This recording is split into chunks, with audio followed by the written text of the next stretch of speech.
have, we did that. Oh, by the way, all right, we're on YouTube, by the way. We just got YouTube. Yep. So thank you, Suzanne. I had to clear my cookies. I have to remember to do that.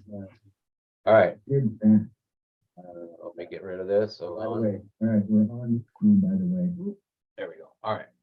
So I guess what we've talked about is internally is we don't have any issues with staying open at the cabana on let's say it's a Monday, a Tuesday, a Wednesday night, Thursday night, which we can keep it open and have special events. Or a special menu, as long as it's something that we can accommodate the people who are interested in being there with that. To run the kitchen upstairs from open it at 10 in the morning, get ready for lunch and go through lunch period between 11 and 4 and then continue on to 7 at night just requires a staffing situation that is a change in the budget structure, simply because we have to have the staff available to work those hours. Currently, in this last year, we had staff and they were all running 7 days a week, 50 hours a week, trying to manage that. Our staffing labor is difficult to find. We're a small fish in a big pond as far as the clubs are concerned. A lot of them are paying anywhere from $17 to $28 an hour for their service staff. We're currently paying $15. We were only paying $11 to $12, and now we're paying $15 just to hold on to some of them. So we just have to understand, if we want to open up on those nights, such as a Tuesday, a Wednesday, a Thursday, a Sunday night, that we just have to have the staffing available to do it. And then we have to have the figure out the logistical means to provide the specific foodstuffs to the crowd. Which is what we found now is either a buffet type of situation, chafers at the bar, something like that. But running the food down from the kitchen just seems to be an inadequate form of service. Well, I think what we need to do is respond to the people who are asking for more access. So if we need to adjust the budget to reflect that, so be it. That's what this whole process is about. So I think it starts here, and we can alert the finance committee to be thinking about that if we want to be responsive to the people filling out this survey.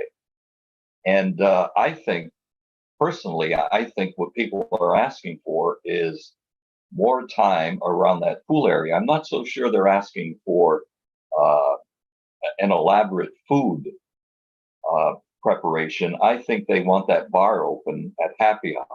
I think that's when things happen, and that's when they want to be around that pool and around the cabana. And I think short items for food would suffice. I don't think they're looking for dinner. Which we did this year. That we did not shut it down at 4 o'clock. We were there those nights, and we maintained. I think we had a lot more outdoor nighttime activities at the pool this last year than we ever have before. However, if the community is still interested in having more or expanded services on that regard, we just have to figure out how to manage it from a budgetary standpoint and a physical logistical standpoint. So strategically, if we're not looking at 2 to 3 months from now, but we're looking from 2 to 3 years from now, are we going to strategically start to put into place some form of enhanced service operation from a physical standpoint, whether or not it's a small kitchen, a grill, expanded bar area at the cabana so that we can have more than one person making one drink at a time. How do we get to the point where our service capabilities are matched by the physical logistics? That's really where we run into our bottleneck, and I can't stress this enough. Is the that we've expanded everything to get more people into the area, but we haven't expanded the core production area that supplies that at all. So we bang our heads against the wall trying to make sure that we can get something to work, but we don't have the physical size capabilities to manage it effectively as much as we'd like to be able to do it. So we kind of cobble it together. That's all. Okay, good, Mark. And we want to stay focused on that. But first, Chap's had his hand up, and then Lindy, I'll go to you. But Chap and then Lindy. Before I start, what do we officially do now? What do we officially do now? What is our policy now for the hours at the cabana? I think that's what we're talking about, hours at the cabana. Currently- What is Currently, the hours of Cabana are from 11 to 4 for food services, 7 days a week from January to April 1st, or April 15th, or whenever it starts to mellow down a little bit, and then we go one day off of that. But and then any night during that time, we are open till 5 for drinks.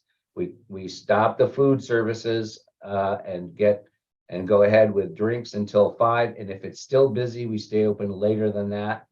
And then we have at least 2 to 3 times a month a food service operation down at the pool deck to provide either a buffet or dinners or happy hour food such as sliders and whatnots on any given nights to try to get that going.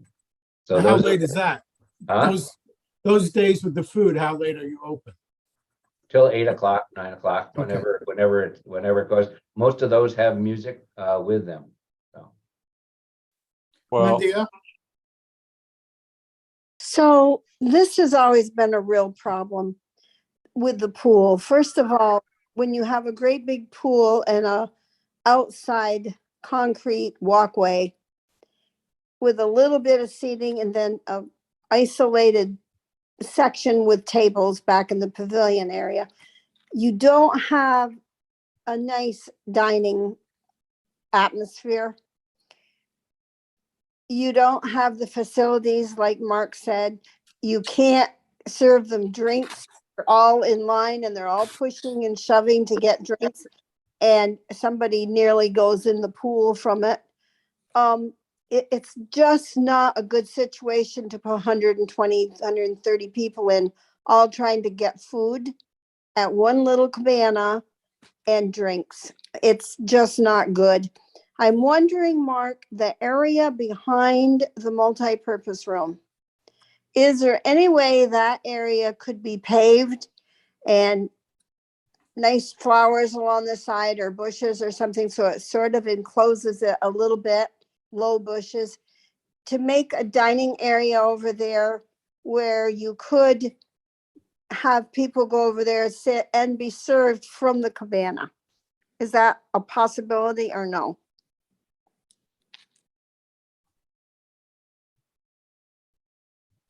He disappeared. Where Gary, is it?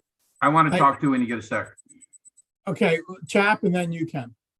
Steve, go ahead, I Chap. think we're wandering. Yes. First, What we we- have two topics. One is the hours, days and hours. That's And all then I the want second to, topic is physical plan. all I want to concentrate on right now in terms of my comments is I want to concentrate on the hours. And I believe that a reasonable thing to consider, depending on the cost, is in that seasonal time period, which, Mark, I think you defined as what, December through April? No, January through April 1st. All right, January through April. Yeah. I think we ought to consider extending the hours at the cabana during the seasonal time from 12 to 7. I agree. And I guess that's, again, pardon me, Mark, right now, when it's during seasonal time, what days of the week does that involve? Every day? Yes, that's 7 days a week. And here's Okay. here's the deal. Well, No, just a minute. We can be open down there till 7. That is no problem whatsoever. all right. Unless we have a function that is going on upstairs in the main dining room. If we're having a function in the main dining room, Yeah. Mhm. then I have a very difficult time either I can have a bartender down there, maybe with a chafer with some sandwiches, but I can't provide food service from the kitchen to that area while I'm trying to do anything with a food service here, because I've only got one stove and one fryer. I've only got one toaster. It's not, I can't do the two things at the same time. And then I have to have the staff in two places. So I think that's fine though, Mark. I think as long as that bar is open, serve That- pretzels. well, we All do, they and then want we is a have happy hour. all that. We have that available, but I can tell you that I think that's all they want is a happy hour activity that goes till 7 o'clock. All right, How about 12 to 7 during the season for bar service and kitchen food service when available? I Yes. think that's good, but I'd make it 11 to 7 because you Okay. don't 11 shortcut 11 to much. 7. yeah, it has to be that 11 to 7, because we have if we're doing an average on this from January to, for the month of January, 11, we do 108, 12, we did 278 shit. So we want to make sure that we have that availability to process those. I think Also, if we do 11 to 7 every day of the week during the season for bar service and food from the kitchen when available, we're responding to what the customers want. We're responding to what the community wants. I'll second that motion. All right. So, Rick, were you waiting to no talk? motion. I was. Oh, No Steven, go ahead. motions. No motions, please. All right. From listening to all the people that I know, here are several suggestions, and I hate to say I totally agree with Chap. 11 a.m. to 7 p.m., Monday, Tuesday, Wednesday, and Thursday at the Cabana. Friday night, we do the buffet, which again works for Nicole, works for staffing. Then Saturday, we do dinner inside. And then Sunday, we do a morning brunch. So those are my three things that I'm hearing from people that they would like done. I realize there's issues, there's money issues, there's staffing issues, but in all honesty, that's really not our issue. It's come up with a number so we can do these things. Again, Cabana, 11 to 7, Monday, Tuesday, Wednesday, Thursday, Friday, the buffet till 9 p.m., Saturday, inside dinner, Sunday brunch. I think we have to address this. And if we don't, then we should never do another survey. Okay. So you broaden it to be more comprehensive in scope, and we'll return back to dining Friday through Sunday in a moment. I'll just, postpone that. We'll return to it. But so far, we're focusing on the Cabana hours, 11 to 7, and realizing that the food options will be limited when the dining room is open. And Absolutely. that this would occur during the peak season, which we're defining as January 1st to April. Correct. I think as a starting point, that's a good starting point. And I think all we need to know is, again, if it's 11 to 7, 7 days a week for bar service and kitchen food service when available, if that's what we want to look into, I think that's a great improvement. And all we need to know is how much more does it cost us? We don't need, Right. we don't have to know that now. We have to look into that. Mark? So, in response to Steve's request from the individuals, I'd have to say that we've done Sunday brunches over a number of years, and tried them on and off and on and off. We find that Sunday brunches do not attract a major portion of the use on Sundays, that Sundays actually from a number standpoint on Sundays, the average is about 253 chits in the month of January alone. And that's coming from the Cabana area only. If we did a Sunday brunch, we would have to do it probably upstairs. We can offer brunch items. However, if we did a Sunday brunch upstairs, you cannot do the Cabana menu while you're doing a Sunday brunch upstairs, simply because you don't have I can't make quesadillas, BLTs, and burgers and fries if I'm going to do a Sunday brunch up in the main dining room. No, you- I think we're already set that the Cabana menu will be bar only or very limited whenever the dining room is open. However, we find that, and John Mulligan can back us up on this, the very busy days at the Cabana provide us with the greatest revenue stream and the greatest bang for the buck. We manage our operation in a much more efficient manner when we're very, very busy down at the Cabana area with a limited number of staff, a limited number of items on the menu. And so I want to know, I guess, I don't mind doing Sunday brunches during season once a month. If it's well popularized and people understand it. The second thing is, if we do Friday buffet downstairs or outside, I cannot do Friday dinners upstairs. No, just one, not both, just Friday buffet, no Friday Right. dinner. So the people that have been coming and supporting Friday dinners at a check average of around $35 to $40 a piece, we're gonna cancel Friday dinners. They're gonna come on Saturday. And move it to Saturdays when we have our weddings, outside banquets, and we're open, and that's money to the bottom line. I guess we have to understand that if the 500 people that don't use the Cabana on a regular basis, or the dining operations on a regular basis, are they willing to foot the bill for the changes in operation? Because and Chap is sitting here, Brownie's sitting here, they're not using the food and beverage operations on a consistent basis.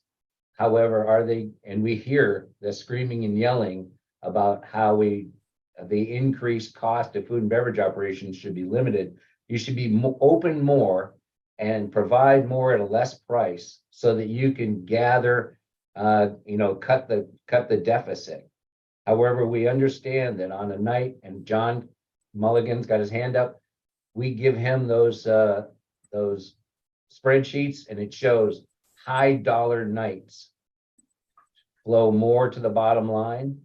It gives the staffing the gratuities that they need to be able to survive and be here. And if we cut everything back down to a minimal level, work them hard and give them a check average that's half of what they're getting, chances are we're either going to have to really increase their hourly wages, or we're going to have a problem finding labor because of the market that we're in. So we just have to pick and choose and find out what we can do to satisfy as many people as much of the time without sacrificing the rest of the operations and the budget. All right, let's hear from John. Yeah, I mean, Mark's last statements, we really have to look at. I mean, it's nice to do all these things, but if we're doing all these things and sacrificing our bottom line, okay, where are we getting? And then you're gonna get people pissed off because a lot of people are mad now because of our subsidy. Okay, so we have to be smart when we're starting to look at what we want to do. Over this last year or so, we've had a lot of events, a lot more things, and they've been attended well, and they're actually improving our bottom line. So we don't want to start taking things away, hurting our bottom line, just because, you're saying, okay, all these people want to have the extra hours. First of all, how many are all these people? Number one. Okay. Number two, how many different responses did we have in that thing that says, oh, we're paying too much for for food and beverage. But, so, I mean, it's nice to have what Steve said, let's do this, this and that, but, okay, to have a thing on Friday night when we have very profitable operation now on a Friday night, moving that's silly in my mind, okay? All right, And now, having a brunch on Sundays, that's a great idea, but if you can't do both, if you can't serve lunch at the pool while you're having a brunch, what are you gaining? You're losing all the revenue, which is pretty good on Sunday, especially when you have music and everything down there. So we can't just start adding things or with the expense of other things. chat, This is really directed at Steve and John primarily, as well as everyone else. I believe that before we get into changing, Steve, Friday night dinners to Saturday night dinners, or adding Sunday brunches, I think we should focus on what's important to respond to the community and keeping it budgetarily reasonable. Therefore, and I'm going to say it again, what we should be doing is having during the season 11 to 7 for the cabana for bar service and food service when the kitchen is available. That for now is what we're dealing with, which is hours of operation at the cabana. That's all I'm focusing on. so I think there was some uniformity and agreement on the cabana hour changes. But then Stephen introduced the dining room or other nights of dining. Now, Dr. Coyle had his hand up, so I want to make sure John gets a chance to speak. And you're on mute. John, you're, Okay, I'm good. Yeah. So in line with what Chap's saying, I have two suggestions to think about, and I keep going back to what Paul mentioned. Suppose we farm it out a couple nights a week. We have the food trucks come. A lot of the other communities do this already, and it's sort of like a treat. Tuesday night food truck, Thursday night food truck. We don't worry about our kitchen then. We have our hours. We have our 4 to 7 happy hours that our bartenders are serving. But if folks want food, and most probably will, they go out the gate to the food truck and come back in with whatever. The second suggestion is, if we are going to increase the hours and the amount of bar service, why not, and someone suggested this before, why not have a portable bar set up from 4 to 7 during happy hour and sit it in front of the pump room on the pool deck? Bartender there, and then our regular cabana bartender. It'll spread things out. It'll increase the amount of service. So those two things maybe we can discuss in line with the hours and the food service. okay, thank you. So two good ideas for discussion. The first one is, because of the crunch in the kitchen, the inability to have the cabana available for any food and have some event going on in the club is unfeasible. But if we have a food truck available on those nights, then that would alleviate the crunch in the kitchen. So, using a food truck as a alternative way of providing food to the cabana is a good outside the box idea. So let's stay focused on that, and then we'll turn our attention to the portable bar. Can I So say what are your something? thoughts on having food truck nights? Me or everybody? I like it. Everybody. Rick, you were talking, so go ahead. Go I ahead. said, I like it. We've had them come in for some of these other outside events, and it's pretty popular. Obviously, a lot of places, like a lot of the brew pubs do it. Obviously, they don't have to get more licenses. I guess you'd have to look at what the margins are, whether it's worth it. But the ones I've seen seem to do pretty well. And like John said, maybe you try it out a couple times, once or twice a week, once a week even start. John Mulligan, and then I'll go to you, Brownie. Yeah, I think that's a great idea. The question is, will we be able to get them, as Rick was leaning towards? A lot of times they're requiring minimums and stuff like that, so we have to look at that. Okay, will they come, first of all? And what do we have to guarantee? So. Yeah, maybe they want a commitment like, a regular time slot once a week or something like that. Yeah, I mean, it's great on the nights like Friday night or something, but will we be able to, get them? I think it's a great idea. We should definitely look into it, but I mean, that's one of the things we have to think about, or, will we be able to secure it, or how much will we have to guarantee? Brownie had its hand up, then I'll go to Well, my you. question was the same, really to Mark or John. I understand we have to, the food trucks, we usually have to guarantee so much, so that could be not a very good idea if we had to guarantee and we didn't have the people using it, so that could be a negative on income instead of a positive. A little bit, we could get some food trucks that might be willing to try it without, I don't know, but the guarantees could be a problem, right, Mark? In the concert series, when we've been having the food trucks, most of the time we've had to do a guarantee. Excuse me, and we've had to subsidize those to some degree. Simply, even though there's 150, 130 roughly patrons at the concerts, the food trucks are well received to sometimes, depending on the food truck, some more than others. But we've had to usually guarantee something for them to be there. So do you have a ballpark of what the guarantee is and how much the club ends up subsidizing? About $1,000. You subsidize $1,000? Yep, somewhere, but anywhere from, if it's a fairly good truck, usually 500 to 600, and then up to 1,000 depending.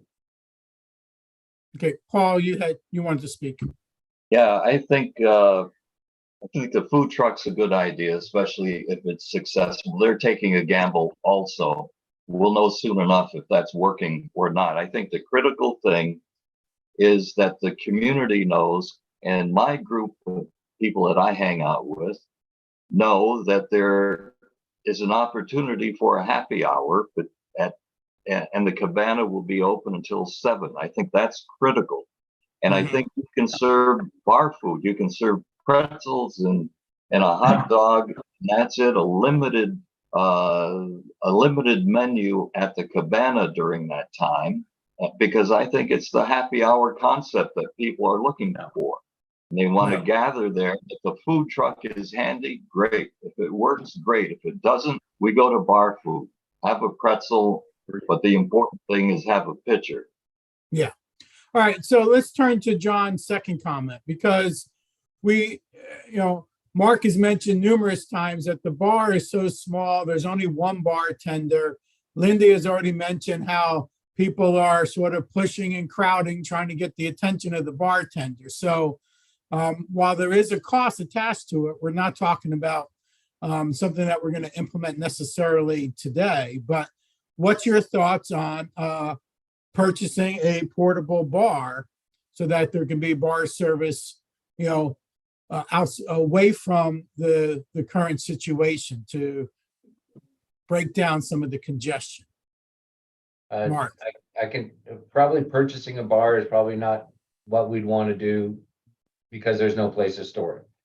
2 is that most of the portable bars we use for the events outside on the back lawn are simply our buffet tables set up with a cooler and the items that we serve on a regular basis, whether it's beer, wine, or liquor, and we just have to manage it. We can do that with a bartender. So yes, that is a definitive availability that can be done.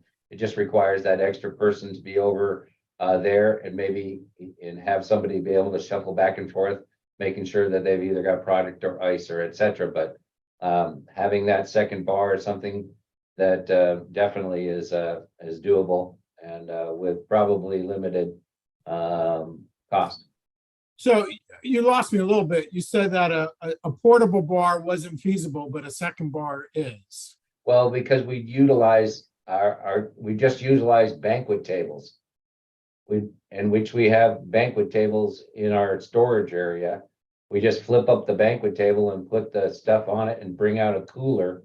And use a cooler and ice buckets, et cetera, rather than a mobile portable bar that you'd have to store it someplace. We have zero storage on property. It's a What commercial. about a permanent second bar? And if you put some concrete down, you can put a structure in if you have a space that just stays there. No? Nope, no space. Zero. Terry, Zero space, because you have to have Steven? more chairs at the pool so people can sit there, so. Yeah, we're confined to a great deal of expansion for almost any amenity or any facility, yes, but. Yeah. But pool deck, we'd have to clear away some chases and set up a couple of banquet tables so that we could have a remote, if you want to call it just a remote bar. Okay. Steven, you wanted to speak? yeah, last couple of months, we've made money and turned a profit by doing what Nicole has done, which is do the outside buffets and have a lot of people come. So we're turning a profit and people like it. So I'm confused on why we wouldn't keep doing that. Well, who's Well, we will. what profit or where's there a The last profit? couple of months, John, is that not true? No, I mean, but no one's saying get rid of that. We're not saying, at least I'm not, I haven't heard that we're gonna stop doing that, but adding different things at the cost of other things is what I said. we I'm shouldn't be saying doing. do the things we make money on that people like. Why would we not do that? We're making money on the outdoor events that have a buffet. So why would we not do more of that? You're not making money. There's no making money. I thought we turned a profit the last couple of months. No, No. No, that's you not beat, true, John? you beat budget, but you haven't, the loss on food and beverage continues to exist. You're not making any money down at food and beverage on the P and L. March was the best month we had because we had a few outside events and a very busy couple of days down at the pool. So that we only lost, I think we beat budget, but we lost $1,000, but every other month and regardless. All right, so, but to Three to four, combine with both of $5,000. your comments, you can say that the buffets lose less money than other dining activities. Certain events lose less money. However, it also is labor intensive and there's other factors, but Linda, there are some, and John's got a spreadsheet which we go through. It shows which ones are more productive than others. And so we do have a handle on that, but some of those are big ticket items on certain nights and certain events that really push to the bottom line. So we don't want to do away with those. Linda, Yes, Steve, the food and beverage, and the activities committee plans the buffets. They plan all the inside events, the legacy and all that thing, all those things. Those things will continue. A lot of the times we plan the buffet around holidays. Memorial Day barbecue, July 4th barbecue, that sort of thing.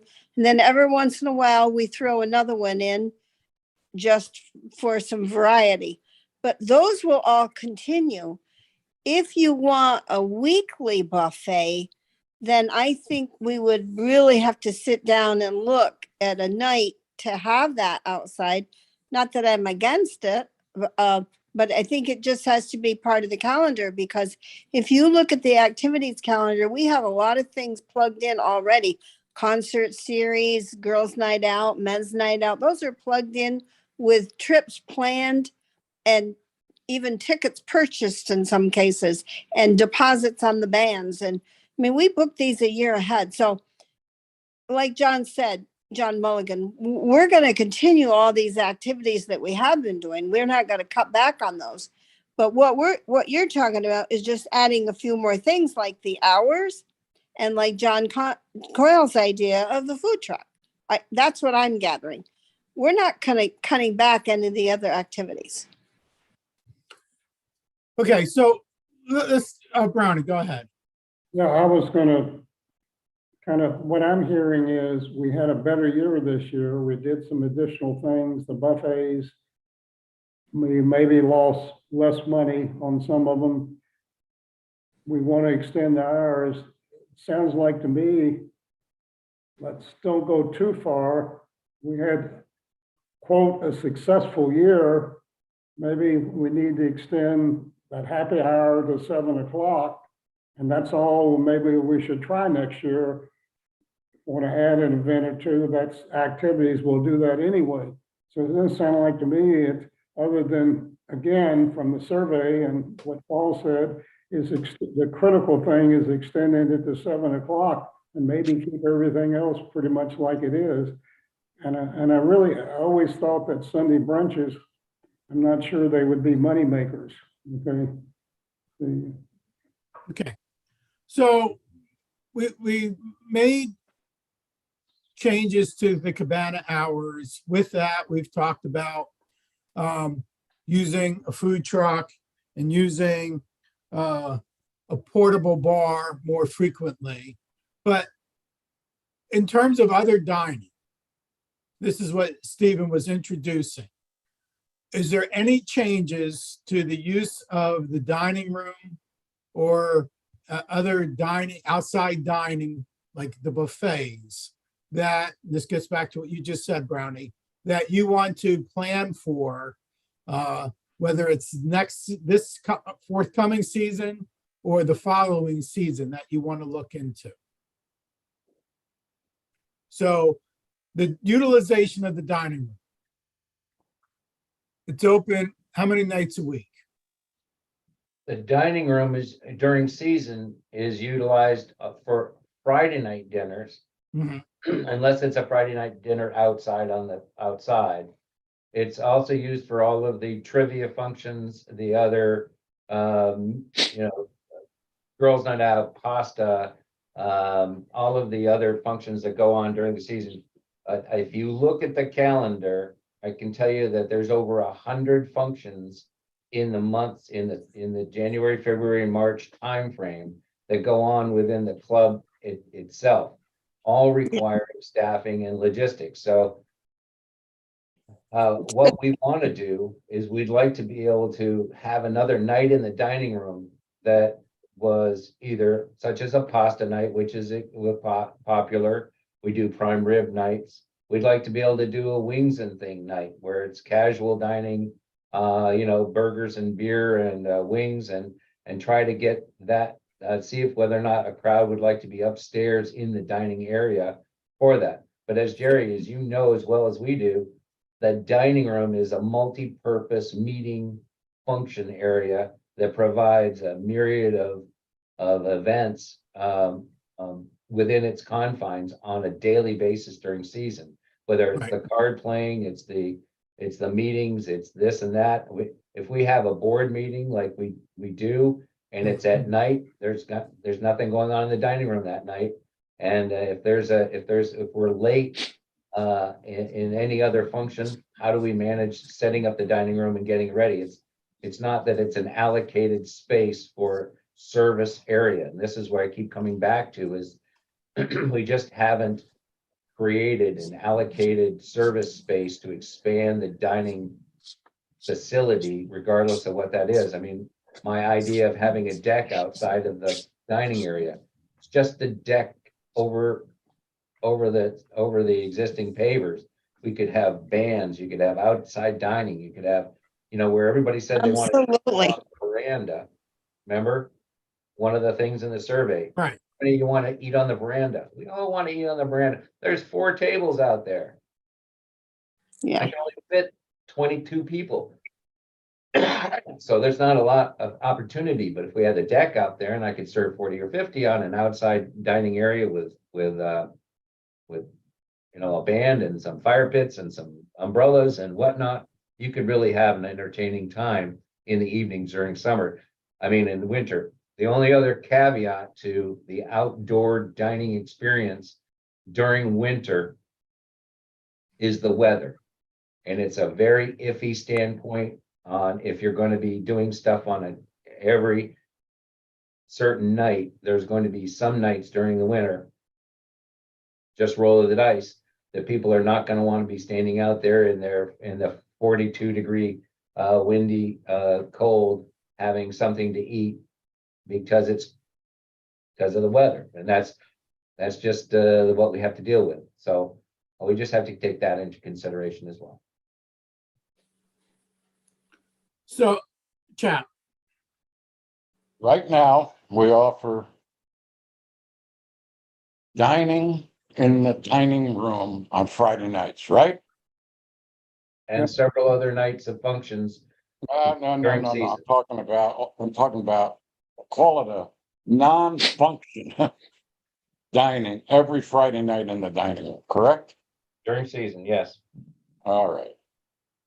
So if what we're talking about is utilizing that dining room another night of the week for non-event dining,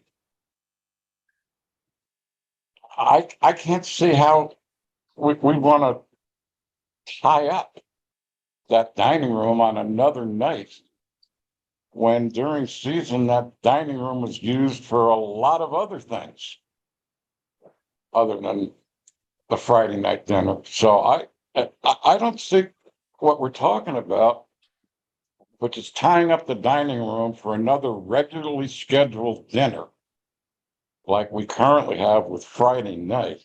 I don't think we're responding to any problem or any Okay. demand, unless I'm wrong. So I'm not in favor of that.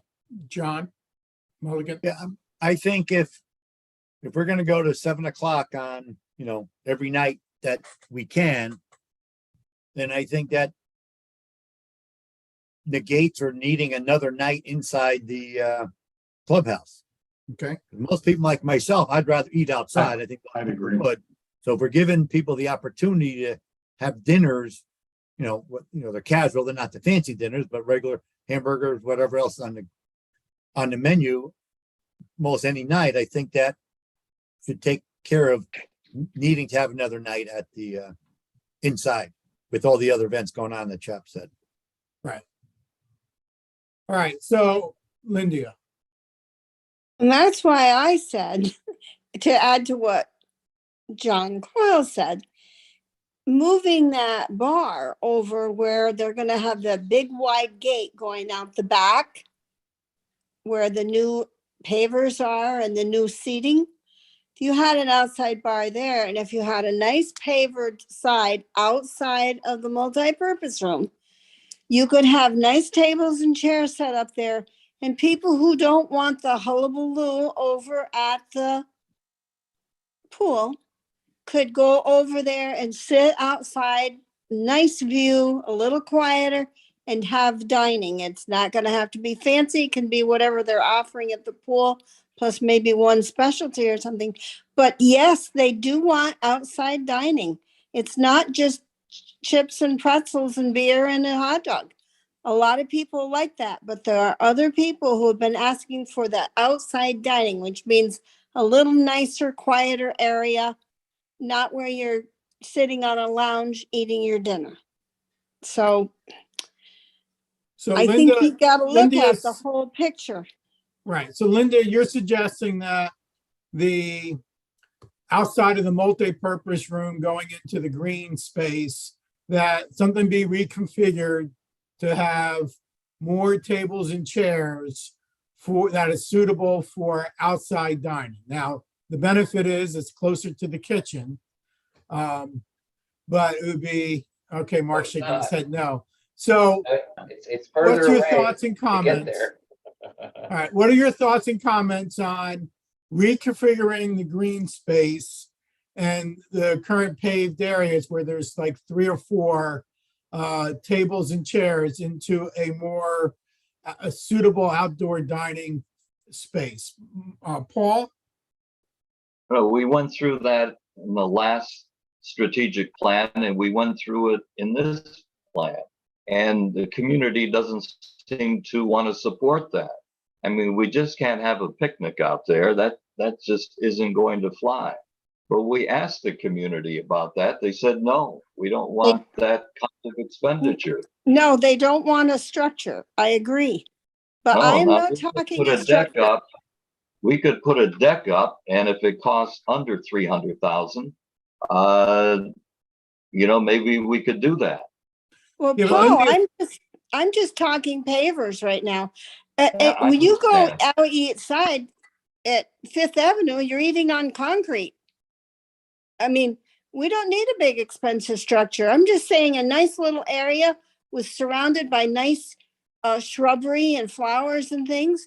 Outside Aqua at the old Perkins, they just threw up a bunch of chairs on a concrete and a paver, and it's dining at Aqua, and it's big prices. So I'm just saying we need a dining area, not under the pavilion with those little rickety tables and chairs, and under the green canopy where it's very regimented. You're all blocked off in 4 little tables or whatever. And then you're all around on lounges on the pool. That's not fine dining. So why can't you add a little bit of both for people who want a little fine dining? I'm talking pavers. That's all. Linda, there's no problem in adding, that's why we spent $65,000 or $80,000 on taking out of the concrete and the grass out back, and it's all pavers out there. We have that whole area. However, it's a matter of service to that area from some place with some people. And that is the rub, is how to Okay. manage getting a person over to that area in the back of the clubhouse from some place where their hot food is being made, specifically to get it there running around. There's no way to get there from the kitchen. And that's why we've asked over and over and over again for Infrastructure plan something too. built to help us out. I don't want to be out there in the meetings. Paul, what did you say? I said it needs some infrastructure implementation too. I know I wouldn't want to be out there in the beating sun having Well, dinner. we're talking about 5 to 7. We're talking about, Yeah, 5 to 7. That's hot.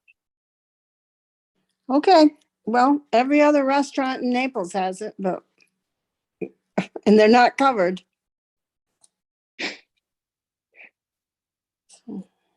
So far, we're saying, outside of the changes we've already talked about with the cabana, we're saying that the usage of the dining room and dining at the clubhouse, which includes the outdoor buffets, is what is currently being done. We are good with continuing going forward without any additions. Right? That's the way I feel. I don't know about anybody else. That's the way I feel, 100%. I agree with Chap. Okay. All right. Now, a strategic plan is not necessarily a one-year plan. Mark introduced the notion that if we look 2 or 3 years down the road, there is a need for better food service at the cabana. So next year we go from 11 to 7, 7 days a week, and that becomes most likely even increasingly popular once people know that it is open to 7 o'clock. If we're thinking 2 or 3 years down the road, knowing the history of not being a positive vote for a new cabana or outdoor dining facility within the budgetary constraints of the board, do you see that feasible to put in some type of small kitchen facility out there, which would allow food to be made to order right at the cabana area? Go ahead, John. What you're talking about Yeah. is expanding the capability. You're talking about expanding the capability of the current Cubana, right? Right, It's capability. that's right. Okay. John, you're on mute first.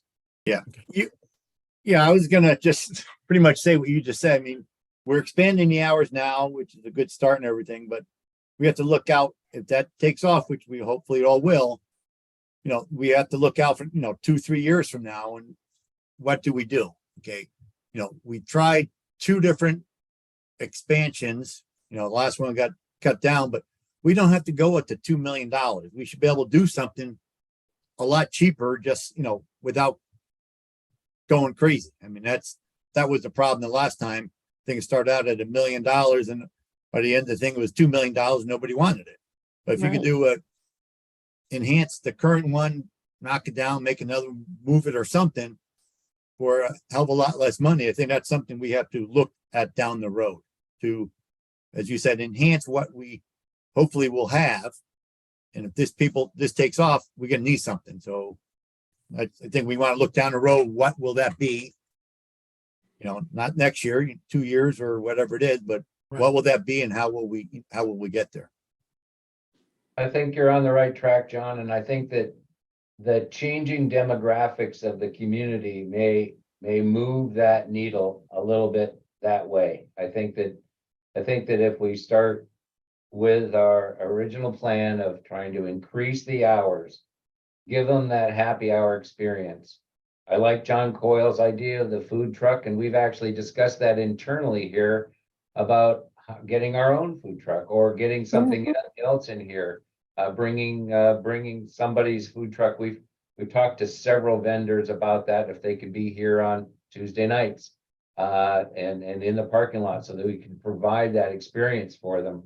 So I think that if we start in that and get people to the point where they look forward to having that type of an experience here at the club, that we could build on it, and then at some point in time in the future, ask them whether or not it would be the right thing to do to, invest in some form of either expansion or renovation of the existing facility to try and give them that experience on a consistent basis. So I think that strategically, that's probably a good way to move the needle, is by starting small, getting some impetus, getting the people to really understand what it is.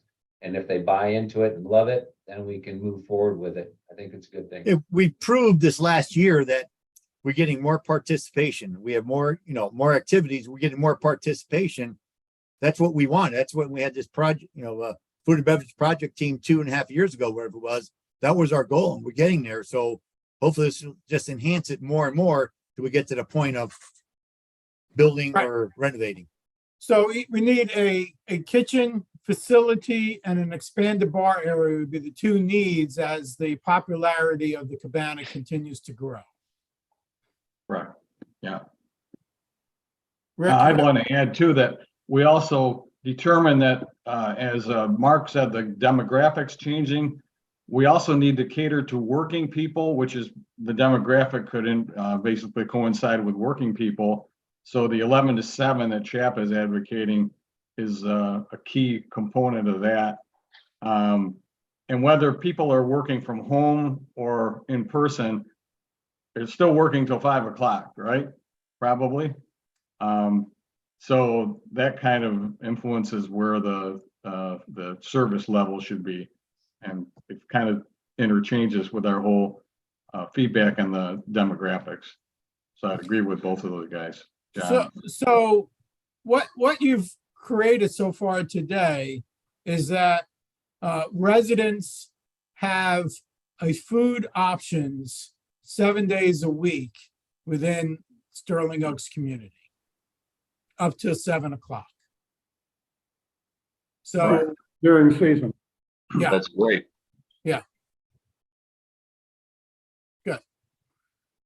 all right.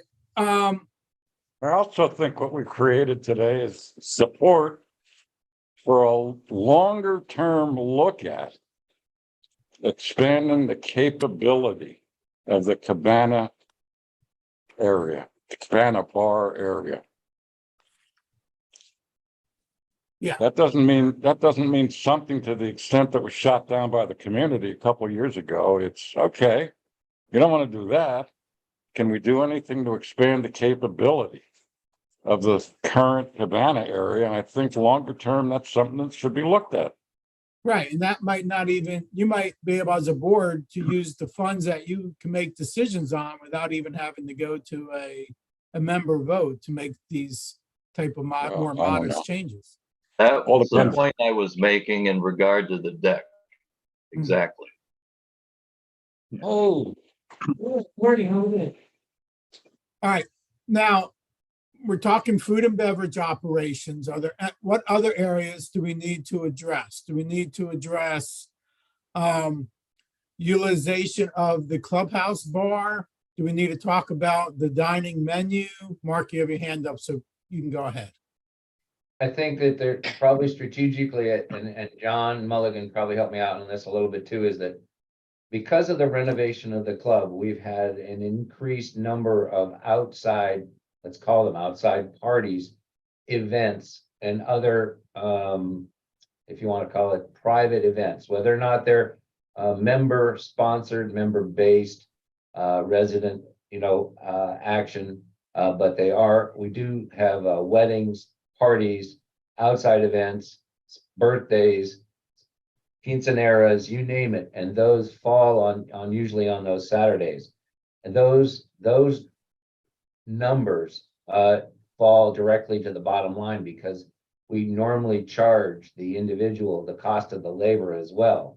So that money is a great source of revenue to offset the subsidy in the bottom line. So I think strategically we'll want to be able to market that, push that, keep that, something that tells the community at large, hey, listen, you know what, and Steve, unfortunately, no, we're not open for dinners on Saturdays because during season, we really do these outside events that create a better profit and loss for our food and beverage operations on a whole.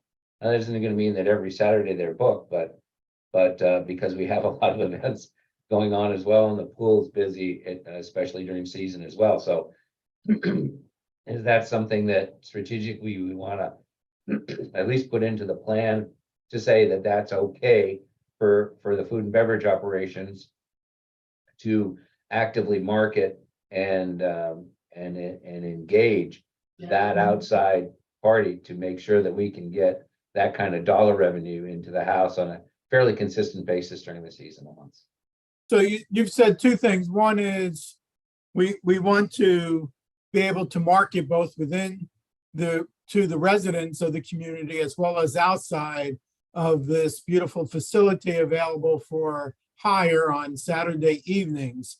But then we also want to communicate to the residents that this is a good thing because it offsets the losses in food and beverage by opening up the clubhouse to outside events on Saturday evenings. Or Saturdays, whether they Saturday, close on weddings. Saturdays, yeah. day to night, because a lot of like the weddings are in the afternoons and they flow into the evenings. And Right. those profits go straight to the bottom line, and they are very very lucrative. John? Yeah, I mean, first I'll agree with Mark. Yeah, I mean, that goes right to the bottom line. It's another one of the other reasons why our food and beverage, social numbers are doing so well. But also, I think it's a good idea. We can market it, but I think we want to make sure too that we don't want to have too many of those.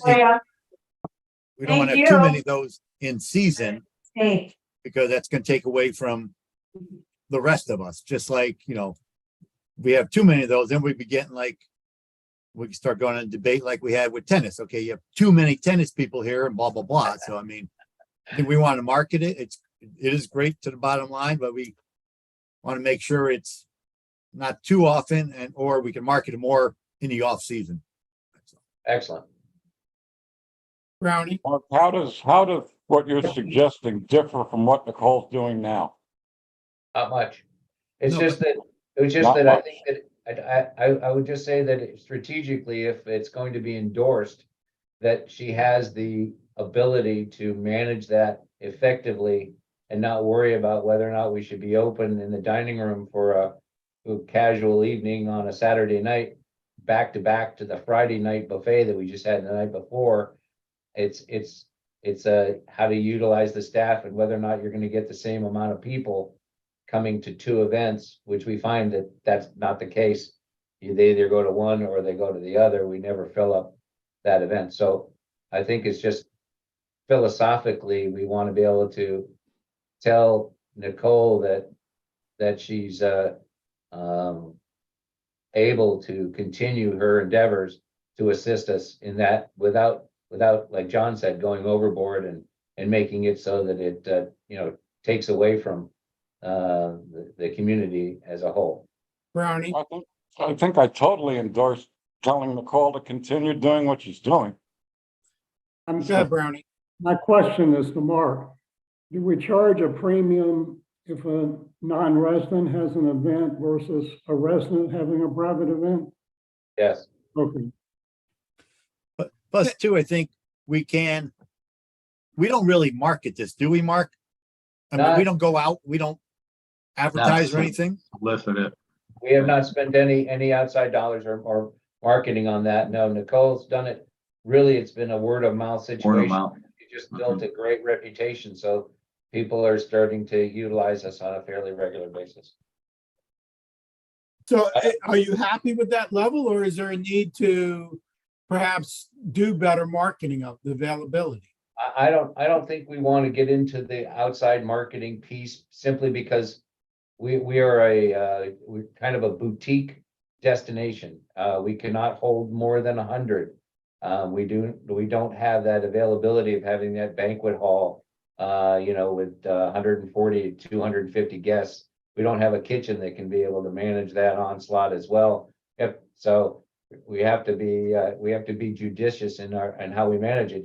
A lot of these events on Saturdays, we have to figure out how to manage them because we're doing the Cabana menu 11 to 7 down there, taking care of the regular population, but then wanting to do a wedding in here as well. So we kind of have to do a juggle. So that's why we're not in any brides magazines or our local newspapers, simply because we don't want to get overrun and we don't have the facilities to be able to really manage that to the extent of having it at a full-time. Point of clarification for me, because you said that sometimes you'll have a dining event that you open the dining room on a Saturday because of no outside event. Is there something going on every Saturday during season? No, Cabana, no, there's not.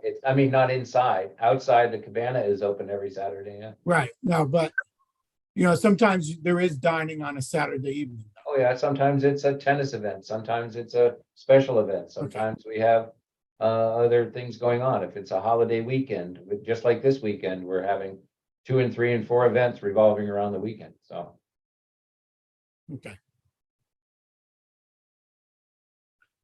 All right, looking long term, is there a need to renovate the kitchen? hmm,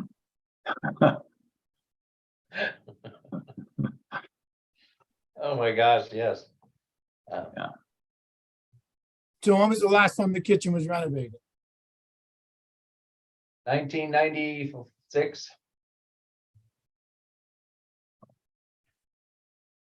I So, think there was that- We've had to buy a new stove. We've bought a new stove, we bought a new griddle top, we've had to buy refrigerators, but all in the exact same configuration and size as was originally designed. We never got a reconfiguration of that. We haven't expanded our cooler facilities. We did expand the storeroom facilities for dry storage, so that which we utilize the fitness room, which is now where Down in the fitness is now where the servers are and all the IT stuff and the access controls and all of that is down in that room. That used to be the F&B storeroom. Now we have an upstairs storeroom, which is much nicer, and it's available to the kitchen area as it is, but the actual kitchen facility where the cooking takes place and the storage facility of the cooler freezer is the same size as it was originally designed by the developer. So looking long-term could be something that's 5 years down the road. Do you think that there is a need to explore redesigning the kitchen to make it more efficient and looking at the facility overall?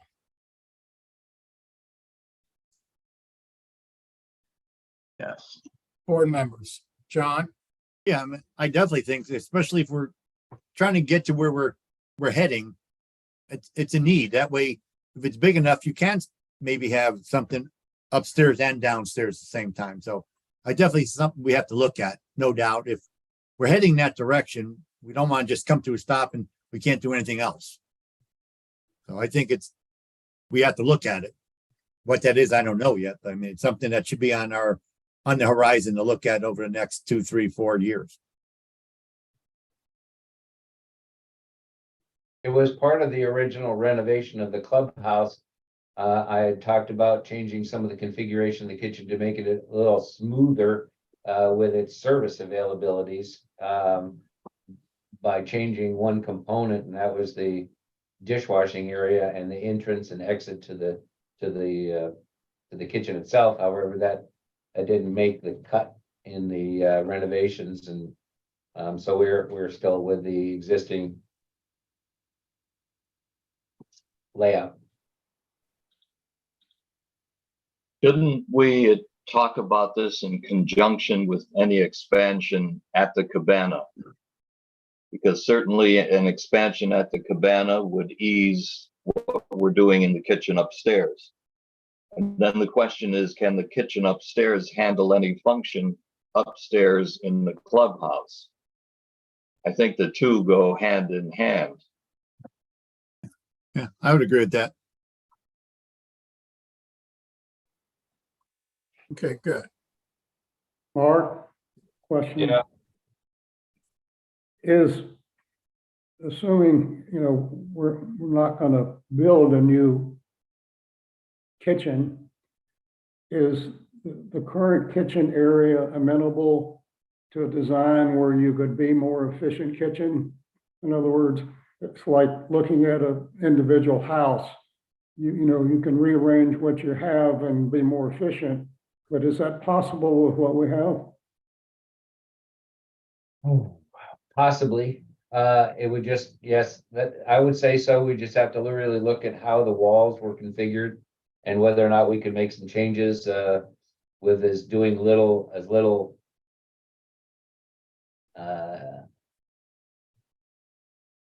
I mean, changes to the existing, the shell of the kitchen is pretty finite.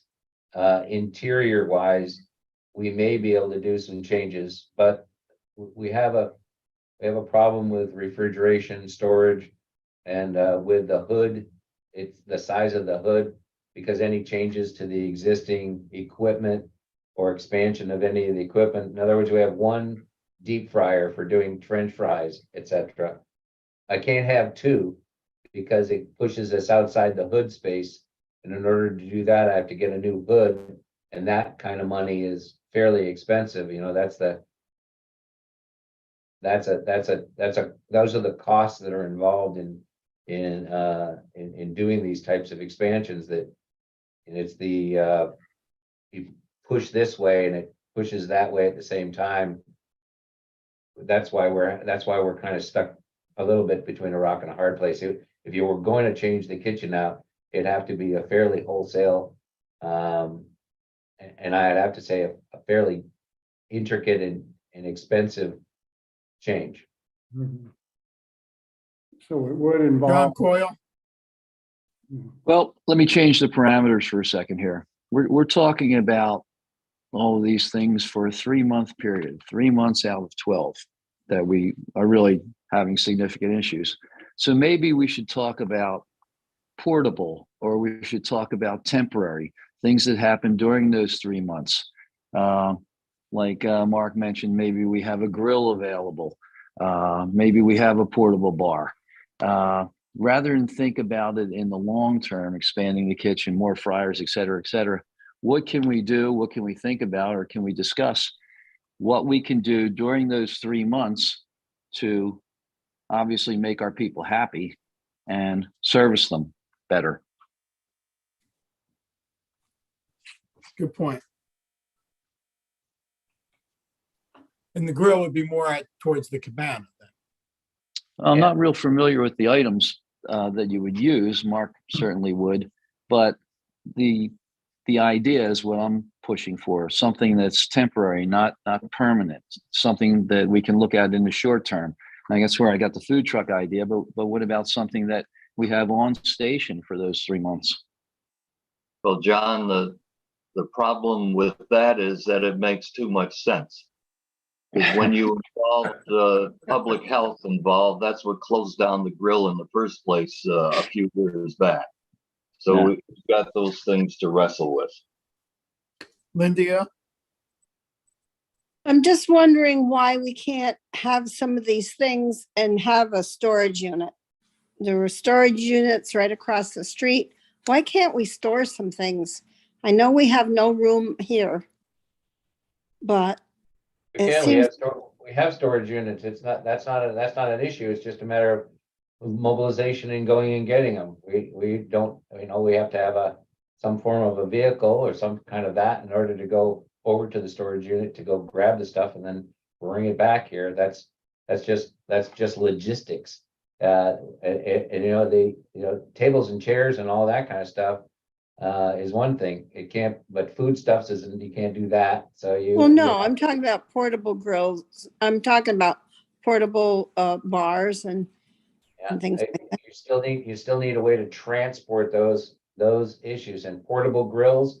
I don't know about you. I've got a small Weber grill in my backyard. I can't pick it up by myself. I can wheel it around my pool deck, but I can't pick it up. So if you got a portable grill, we have a portable grill right now that we've used downstairs, and we've had it for a couple of years. We've built burgers and dogs and all that kind of stuff on it. We utilize that. It's just that you can't have it on an ongoing full-time basis because we don't have a hood, a refrigeration, fire suppression, water, a sink, which is all required by the health department. That's where John Mulligan suggested, can we look into doing something that would be available? It's kind of like my idea of having a satellite bar put underneath the shelter. It doesn't have to be used except for during season. It can stay vacant and closed down. It doesn't have to have anything in it. It's just basically a countertop with an ice bin and a refrigerator that doesn't have to run 24/7, especially out of season. But as soon as season gets here, you plug it in, fill it up with ice and get it ready to go. And you have the availability of having a whole nother area for people to go get Right. drinks and get serviced at. That we put that out in front of everybody, and it was kibosh. I think that's something that the board itself could probably spend the money and do. Yeah, I'm thinking that maybe the people who voted on some of these things have no idea why it's needed and how we could store it and everything. It's just, seems if you say you need it for food and beverage, it ought to be considered by the board. Well, I'll just- say it again, if it's under $300,000, we'd be able to plan for it and manage it. Right. Just seems disparate that we hear from all these people that are very interested in wanting to expand the food and beverage operation facilities hours of operation. And yet when we tell them that that'd be great if you could invest a few dollars over time on it, would that be okay? And the answer is 3-1, no. So I know. I don't know who's I can't tell who the people are that really want that stuff. It's kind of a odd dynamic. Mm. Any other topics in food and beverage? Do we want to talk about a minimum? No, No, Mark does not. you do not have the, once again, we don't have the space or availability to manage more than 8 to 12% of our entire population.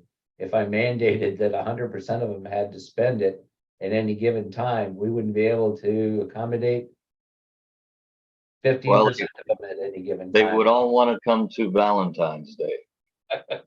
Yeah, we don't, that'd be a toughie. Okay, so we've had a really good discussion over the last 90 minutes. Is there any other topics under the umbrella of food and beverage operations that we haven't addressed that we should? Anybody think of anything? I just want to mention that the labor market here in Southwest Florida, with the amount of restaurants, clubs, communities, and other food and beverage outlets, require an enormous amount of labor, and trying to find that labor to manage the expectations of the individual memberships is a difficult task. And so therefore, when we want to really expand and we want to increase the experience level of the residents, we have to manage that effectively with our labor. And so that's why I just want to make sure that you all understand that strategically, we're going to probably have to look at how to do that. And that's where maybe John Coyle, what we have, bringing in a food truck on a Tuesday night. I can have a bartender or two at the cabana and people utilize the food truck. It cuts the labor down and drives money to the bottom line. Those kinds of ideas, I think, are crucial to the success of not only the experience level, but also the financial aspect that the 60-70% of the population here that does not use the food and beverage operation on a full-time basis is looking for us to handle on an ongoing basis. I think you're right, Mark. I think the crucial point is what you mentioned before with the salary range. That was kind of an eye opener. And I guess I'm not certain that that's going to diminish anytime soon.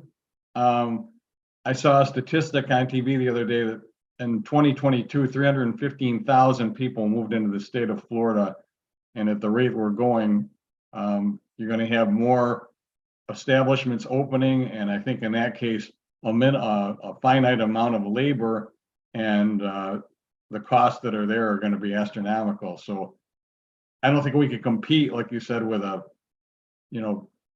Aqua or some of these people like that. We have to do what you do, look at your niche and do it well, but do it within the guidelines that you can establish to do it. We can't pay the figures that you mentioned. That's not going to happen. No, but great, you've got Stonebridge, Gray Oaks, Vasari, Highland Woods, the Strand, all are in the same, in our same corridor, and they're all willing to pay the dues level of those individual communities have skyrocketed with the increase in food and beverage operations.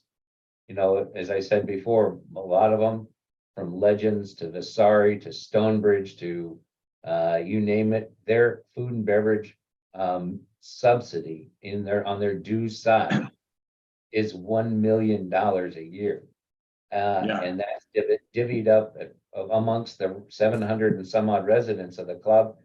And that's just for the food and beverage operations, not even the golf course and the regular admin. So that's something where they're willing to pay for the experience level they get, and oddly the people within the community are willing to pay that level to get that experience. We are just not that type of institution, so we have to manage it effectively. That's where I say let's eat this elephant a little bit at a time. And it does look different from each side of the elephant, so we just have to really make sure that we're taking it that strategically. I think we start small, we build ourselves up, and then if we do get that, if the support from the community is on a general level, then we can move forward to the next level up and really start to make the place more of what people are asking for. Paul, I don't want to spend a lot of time on this question, but I'm just curious. Mark, you mentioned earlier about getting our own food truck. How would that be more economical or feasible versus having our current delivery system? The only thing about the food truck is that it has its own hood, grill, refrigeration, etc. in it. So therefore, it would be the mobile grill platform that could supply different types of menus from one location on a consistent basis, rather than trying to get a permit and build a structure in the area that we don't have much room to do with anything anyways. That mobile kitchen could provide us with burgers on one side, steaks on another, happy hour food here and there, tacos, you name it, and those types of different type of menu items. So Now that's beginning to make a lot of sense to me. that may be a possibility to assist us, rather than trying to go through the insanity of doing the county permitting in an area that's going to require a lot of work to get something built. All right, then we'd only have public health to deal with, and then the initial cost of the unit. Correct. That's starting to make more sense to me. John, Yeah, I just want to make one comment. Mark made a statement that, 60% of the people don't use the food and beverage, on a full-time basis. I'm not sure what a full-time basis means, but I just want to make sure everybody knows, and the people out there listening, what we're talking about here. Over 62% of the people have used or spent money on something at food and beverage, whether it's downstairs, upstairs, or any of the events and everything. So when we're talking about this, it's taking up a lot of time. So I want to make sure that everybody understands that it affects over 60% of the people utilize this at some point or not. so before we move off, go ahead, Paul. Exactly. Before we move on, is it feasible to include this food truck concept in our thoughts here as we summarize where we've come with food and beverage? I'm wondering if the rest of you feel, as I do, that this is maybe an opportunity for us. I think it's worth the investigation. I think strategically it might be worth the investigation. And I think it's, as I said, it's a living document. You can always put it in. We can take a look at it. If it makes sense and it's right, then we can move forward on it. If it's not, we just cross it that's off all just I'm like we have with suggesting. other items. That's exactly what I'm suggesting. That's it. Chat. Yeah, I think it's a decent idea, especially when you consider two things. Number one is, if this looks pretty good, it might negate the idea of expanding the capability of the current cabana that we probably don't have room to do anyway. But it might negate that. And secondly, we have a place to park it. And Yes, I do. you know where that is. I do. I think it's a good idea. Linda, Yes, and Mark, as Mark said, we have talked about this before. Having a food truck, we talked about it at activities. We figured that one of the things that it eliminates is that fear of the dreaded $1,000 guarantee. So already there, you're saving some money if you have to subsidize that amount every time you have the food truck, or part of that. And secondly, we talked about it because I, when we were talking about it at the activities, I had a friend that had bought a used food truck, and they'd found it online, And they went up and they picked it up someplace up in Destin. Someplace on Destin, they outlawed food trucks on the beach. So everybody that had a food truck had put it up for sale or moved it. And they've renovated this food truck. They got it for $20,000. They said it was fabulous. They just had a renovator come in and tear it all apart, install everything they wanted. And now they're using it at some facility here well, he lives in Highland Woods, but he's an entrepreneur. So anyway, the point is, I think it's a great idea, Mark. Yeah, and then, off season, you could be going out to the breweries and making extra income. Well, Mark will do that. I'm driving it. Yeah. All right. Good thoughts. Now, the last thing before we move away from food and beverage, I just wanted to clarify that the cabana hours of 11 to 7 during peak season, as defined as January 1st into early April, we are looking to begin that in January 2024, which is next year. Question on that, I mean, January 1st through April 1st, I mean. How about shouldn't we April go- 15th? What's that? April Right, I mean, shouldn't we 15th, go a little maybe? bit later? Because a lot of people Yeah. here, or go the week before, like in December, because Yeah. a lot of people here for between Christmas and New Year's, so I don't think we wanted to say January 1st to April 1st. I agree, John. I I'd go agree. at least April 15th, maybe even the end of April. Depending on East, some people stay Go through to Easter. Easter. Yeah. I think more people are staying here this year later. I know there's still people around here. Yeah, and it always, as Linda just said too, a lot of it often depends on when Easter falls too. How about January 1st through May 1st? I think it should be the week before. I mean, a lot of people are here the week before Christmas, the week before New December Year's. 15th. Yeah, we don't have I to set agree. those dates. We're just gonna say Yeah, peak at least- season and let Mark Yeah, work okay. with what Yeah, those okay. dates are. But we're saying it's gonna start next season. I just wanted to clarify Okay. that. And that's gonna have ramifications on the operating budget as well as the pressure on Mark to staff accordingly. Okay. Good. All right, why don't we take a 10-minute break right now, because next topic we'll spend at least an hour on as well when we talk about the club amenities and some of the evolution of those amenities over the next 2 to 3 years.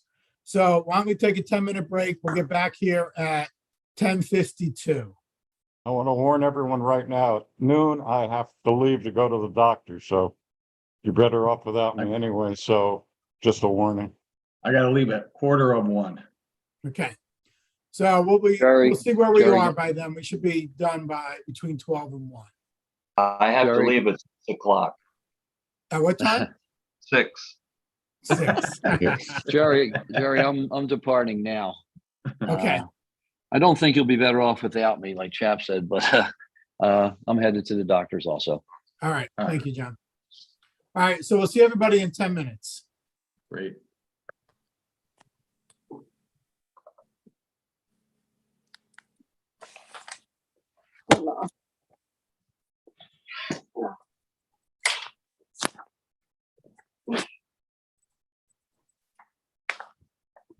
Brian, are you still here?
Nothing there.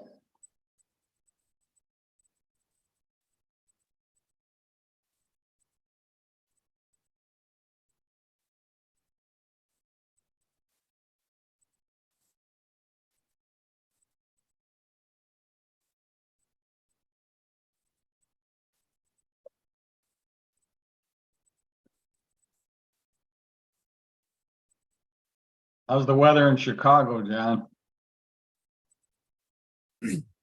Right now, it's pretty cold. Woke up this morning, it was in mid-40s. Ooh, wow, yeah, But it's been beautiful lately, though. I mean, it's yeah. been, Jill was up in Wisconsin and visiting some of her family last week, and she said a couple of the evenings there were into the 40s too. yeah, it's got, but Gotta bring the fleece along in the jeans, right? it was, but what's in 90s down there? Yeah, and every day they say rain. The rain's all to the east, like the other side of 75 over toward the Lake O and up north, and it seems to like miss us entirely. We've had a couple showers, but nothing really substantial. But I think Yeah. north and east of here though they're getting hammered. So yeah, it's hot though. Yeah, It's Florida. yeah.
It looks like we've lost Lindy, huh?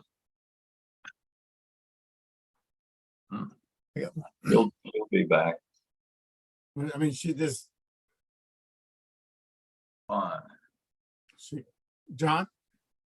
Yeah, I just got one, I want make one statement or, thing before we get off food and beverage is, we're talking about, excuse me, talking about, no, we got a budget for all this and everything we do, but hopefully it won't cost us much money, if anything, if we had the activity that we're hoping for. It's not going to be a big hit to the bottom line. It sounds like, well, we're talking about, we got a budget for it. It's going to cost us more money. Hopefully not. It could be some, but if we had the activity like we're hoping it shouldn't be. I just want to, it's not a downer. We're definitely it's going to cost everybody a lot more money. I just want to make sure we understand that it could, but I don't think, hopefully not much, if anything. Right, well, the old concept of the more you do, the more you lose. I think that's the only issue we have to be concerned No, with but that's in that's terms not of the true. budget. Okay, that is not true. Depending on if you open 2 more hours and you have enough revenue to offset that, then it's fine. Right. So we'll see. I go back to what Mark's saying too about competing with these clubs. We played tennis over at the Dunes a couple of years ago, and the guy there said that they lose $1 million on food and beverage. But we can't say that we can't go to the Windermere's and the Vineyards and Dunes and say that we're playing in the same ballpark, because we're not. It's not going to happen. Right. I mean, a lot of clubs go with H-2B workers, which is an expensive upfront cost to do all the legal paperwork and then going out and recruiting them, say in Jamaica, and then, determining housing arrangements and everything else. It's a big, 60, yeah, it's like 60K to start it up. Really? Yeah. Wow. And then you gotta add their cost of housing, Mm-hmm. transportation, and their wages. So it's, yeah, it's expensive. Yeah. We don't want to go there. I need 5 to 6 more staff than I had this year to make it work right and keep us off the overtime. So to that extent, and speaking with you, John, from a budgetary perspective, the hourly wages are definitely going to be increasing, between this season and next season. There's just Yeah. a limited pool to draw from. All right. Well, now Paul disappeared, but we have, I think, everybody back except for Lindia right now. So we want to turn our attention to club amenities, and we'll go over each of the amenities in turn. So the main question is, over the next 2 to 3 years and beyond, what changes do you envision seeing in each of these areas? So we want to discuss, how, and Brownie, I know you always talk about maintaining, because the quality is good right now. So part of it is maintaining the current facilities and then continuing to evolve to meet the growing needs of the members. So we can start anywhere, but why don't we pick on the pool? What changes to the pool and the pool deck need to take place over the next 2 to 3 years? I would immediately defer to Steve Mara to start this conversation. Full project manager. Well, I think that's an interesting question, but I can tell you from the pool project team, several of the things that we pointed out. But why don't you let somebody else comment? Give me a minute to find my notes. Okay.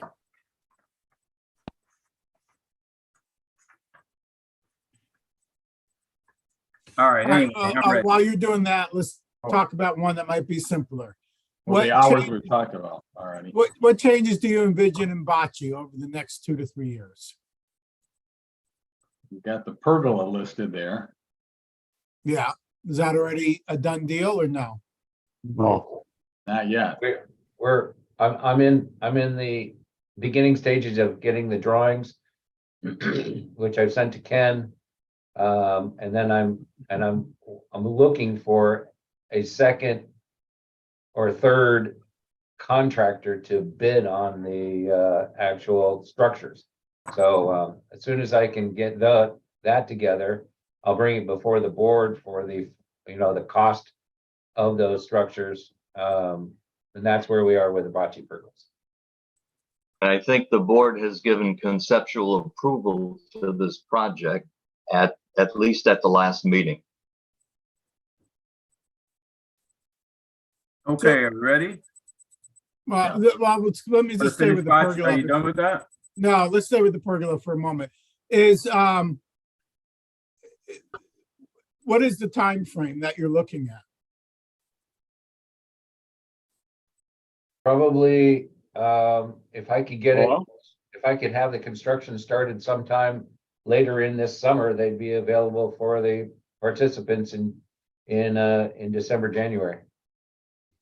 So the board would have to approve it after you receive the bids. Okay. Correct. Okay.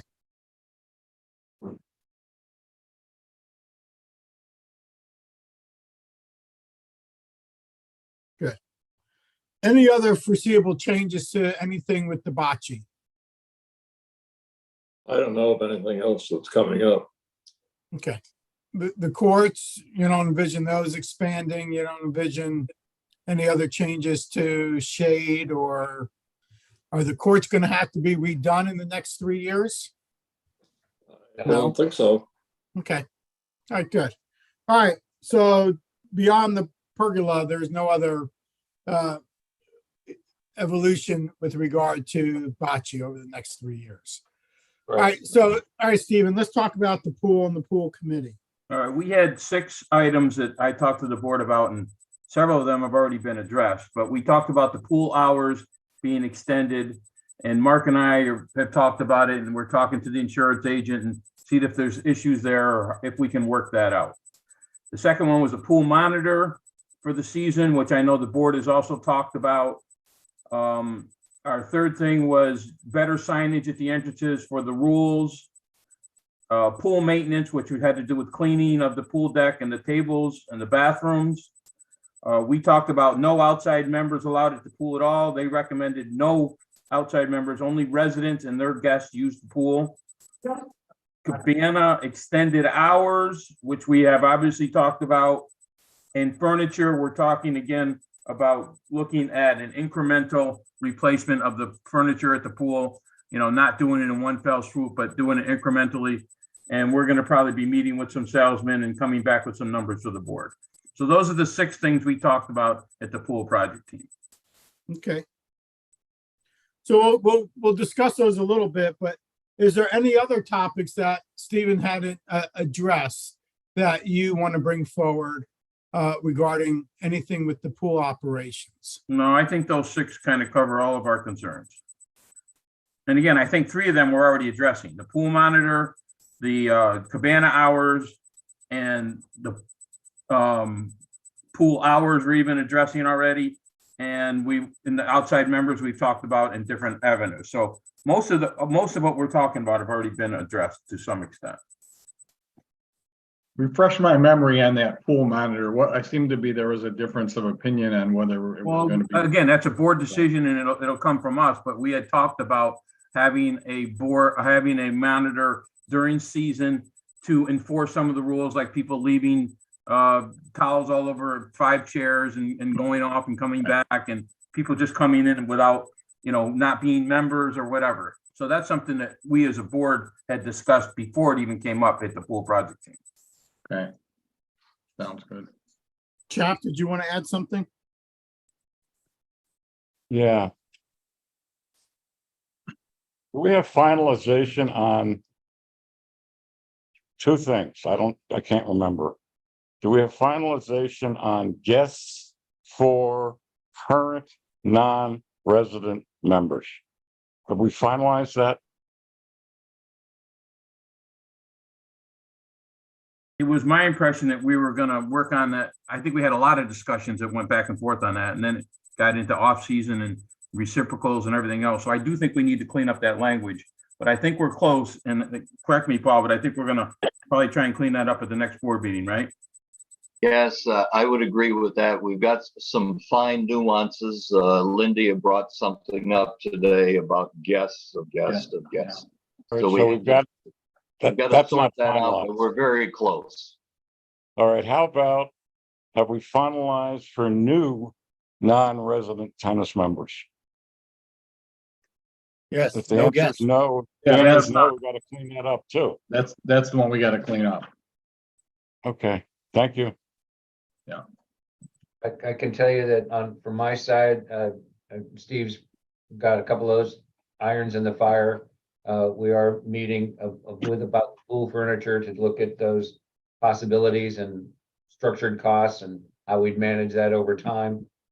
2 is that we've reached out to 2 firms that are lighting engineers, because in order for us to have with the county and the state, our license for use of the pool that the state gives us is now dusk to dawn. In order for us to stay open later without being outside of the state law, we have to have proper lighting. And so we have to have an engineer certify the lighting parameters at the pool. And we're contacted 2 companies locally who are lighting engineers. Randy is working with that. We're trying to get them to give us some ideas about the cost for them to come in, do the analysis, and then find out what would be necessary there. And then we can move forward with going back to the DPBR and the state to enhance our license. The second part of that is, like Steve said, is we have to go and find an insurance carrier that will help us have the liability at the pool area. Our current carrier for property and liability, Philadelphia, which has been with us for a couple of years and did renew with us this year at a some increase, but nothing compared to what the rest of the community's got. It just said, we're dusk to dawn. Now, I'm hopeful that if we have the lighting engineer's statement, excuse me, and the proper lighting there, that the dusk to dawn, and we have the license for it, that maybe they'll say that that's moot and they'll be able to cover us within our existing policy. So we've got a couple irons in the fire for that. We're working on to try to move that forward. What's the definition of later? What's later? Well, 10 o'clock is what the pool committee wanted. I have to say, this is just because I've been here for a while, the amount of people that utilize the pool at night or want to is probably a smaller number. However, if it was available, we might see more people there. The other side of that is that if there's more people there at night utilizing the pool, we may need to see some increased maintenance to get that back together in the morning. We may find ourselves with some interested parties that like to have a couple of cocktails in the hot tub at night. Because there's not going to be any staff or any oversight after hours of operation. So if between the hours of 9 and 10 at night, we'll see how things go. Is a camera feasible or on the hot tub or no? Yeah, we do have cameras. That could be a liability issue. Sometimes those are quite interesting videos. But It is gonna be a smaller number of people, and I don't disagree with that, but the two that I know have skin issues and can't go in the sun. And they want to come at night when the sun's down. So again, there's a couple hours now where they could do that probably, but then as soon as the sun goes down, they've got to leave. Yeah. So that's part of the issue. And again, I'm not saying there's 1,000 people that want to do this, but if it was open later, we might get more people. We could even do it on a temporary basis. And if it does become an issue with people drinking and causing ruckus, then we just end it. I mean, I don't really see that happening, you know. Or we have the pool monitor to be able to help us in those regards. Right. Again, I'm just looking at it like it's something we can do very cheap, and if our residents want it and we can do it cheap, why would we not do it? Amen. Right. No problem. And the other ones, again, we're gonna have to get back to you on some of the other ones, like the furniture and some of the other ones. But again, we're working on those, and they'll hopefully come up before the next at the next board meeting. And then better signage, that's a simple one. Well, again, I think Paul made a good point. Next time, we don't want to have billboards all over our place, cheapening it up. But it would be nice to have at least one sign up. So when the guy is chucking the football, you can at least look at the sign and say, you might. That did happen actually this year. And I did say something to the guy because I knew him. I go, you're not supposed to be doing that, right? And he goes, no, I didn't know that. He goes, and he was all apologetic because, he was a visitor. He was his parents lived here and he didn't know.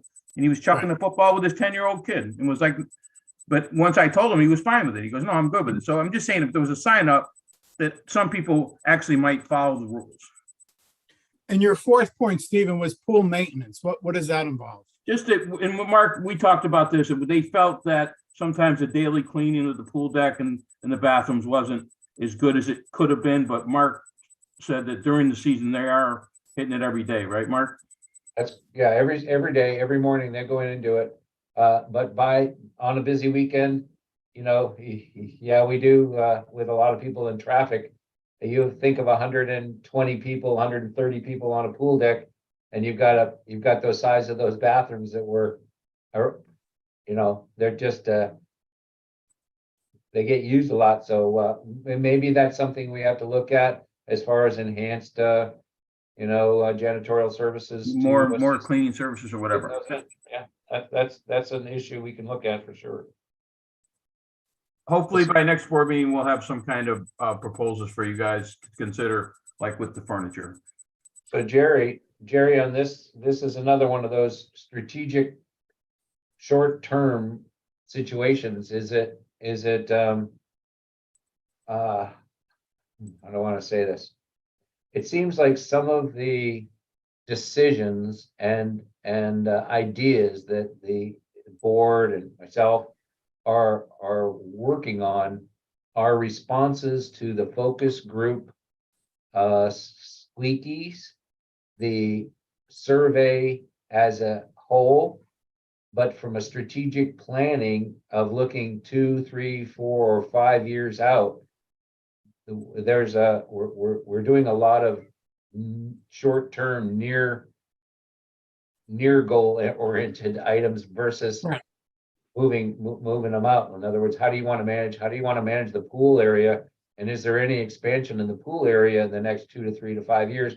If it gets busier, if it gets more popular, if it gets to the point where we have to limit more people, more guests, more operations, how do you want to strategically manage the onslaught of our most valuable, most used, and highest rated amenity that we have? And Right. do we look at another area for people to mingle in, another area where they could do the same things? Is there an expansion capability?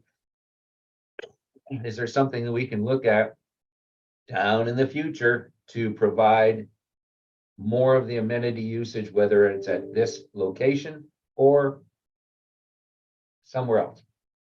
All right, so John Mulligan, since the other condo reps are not here, what would be your reaction to a pool in the northwest corner, say for instance, of the condo areas? What would be your reaction to that? Where's trying to think of the northwest corner. It's the big open space in between, behind buildings 13, 50, 60, 70, and 14, 505 down to 20. The big triangle open area in between those condos. I'm not sure if I want one in my backyard because that's exactly what you're talking about. You could walk out of your condo and right onto a pool deck. Yeah, and no extra dues charged to you. Well, how would that fly with Or do we look the at resident? expanding where the tot lot is? The tot lot is currently utilized very minimally. And as soon as we get to 90 degrees, there's no child other than the lizards that want to get onto that hot stuff and utilize it. You don't want to sit out there. You don't want to get on the hot plastic or a hot steel. Is there something that we could utilize to make a place where children could utilize it all year round? And something like a splash pad, or something like a kids pool, something like another area of recreational that would supply that need to the children of the community. So is that something that strategically you'd want to look at changes to the tot lot rather than it just being, because it's used by 2 to 3 individuals at any given time, and a couple of grandparents, great grandchildren from a very few amount of time during season. And as you're saying, the current equipment is not very usable once the sun is out. Oh, it's hot as, yeah, you'll burn yourself if you get on it. Ken, you were gonna say something? Yeah, I got a question, and looking at the tot lot or whatever we want to call it. Would we really want to separate the pool from that, or would it be more advantageous to move the entire cabana operation back to where the tot lot is and then come forward with some kind of children's area or something where the current tiki bar is? Now you're talking. That's just an idea. I mean, I'm saying, we need to do something with that. Either we get a truck, or maybe we get the truck and move the whole operation. I don't know. I know there's a lot of power and everything else involved in that move, but I don't know, if you expand the area back that way and get add that to the pool area, would that be more advantageous long term? Not tomorrow or the next day, but this Right, would and that be has the 3 to advantage 5 of- year. Right, that has the advantage of moving the people that are using the cabana away from the edge of the pool as well. Right. Of course, that brings us full circle to not a renovation, but construction of something new that would bring us to another member vote. But we're talking about 4 or 5 years from now. So, even though we visited this in the past, 4 or 5 years, the timing might be right for another major vote on something of that nature.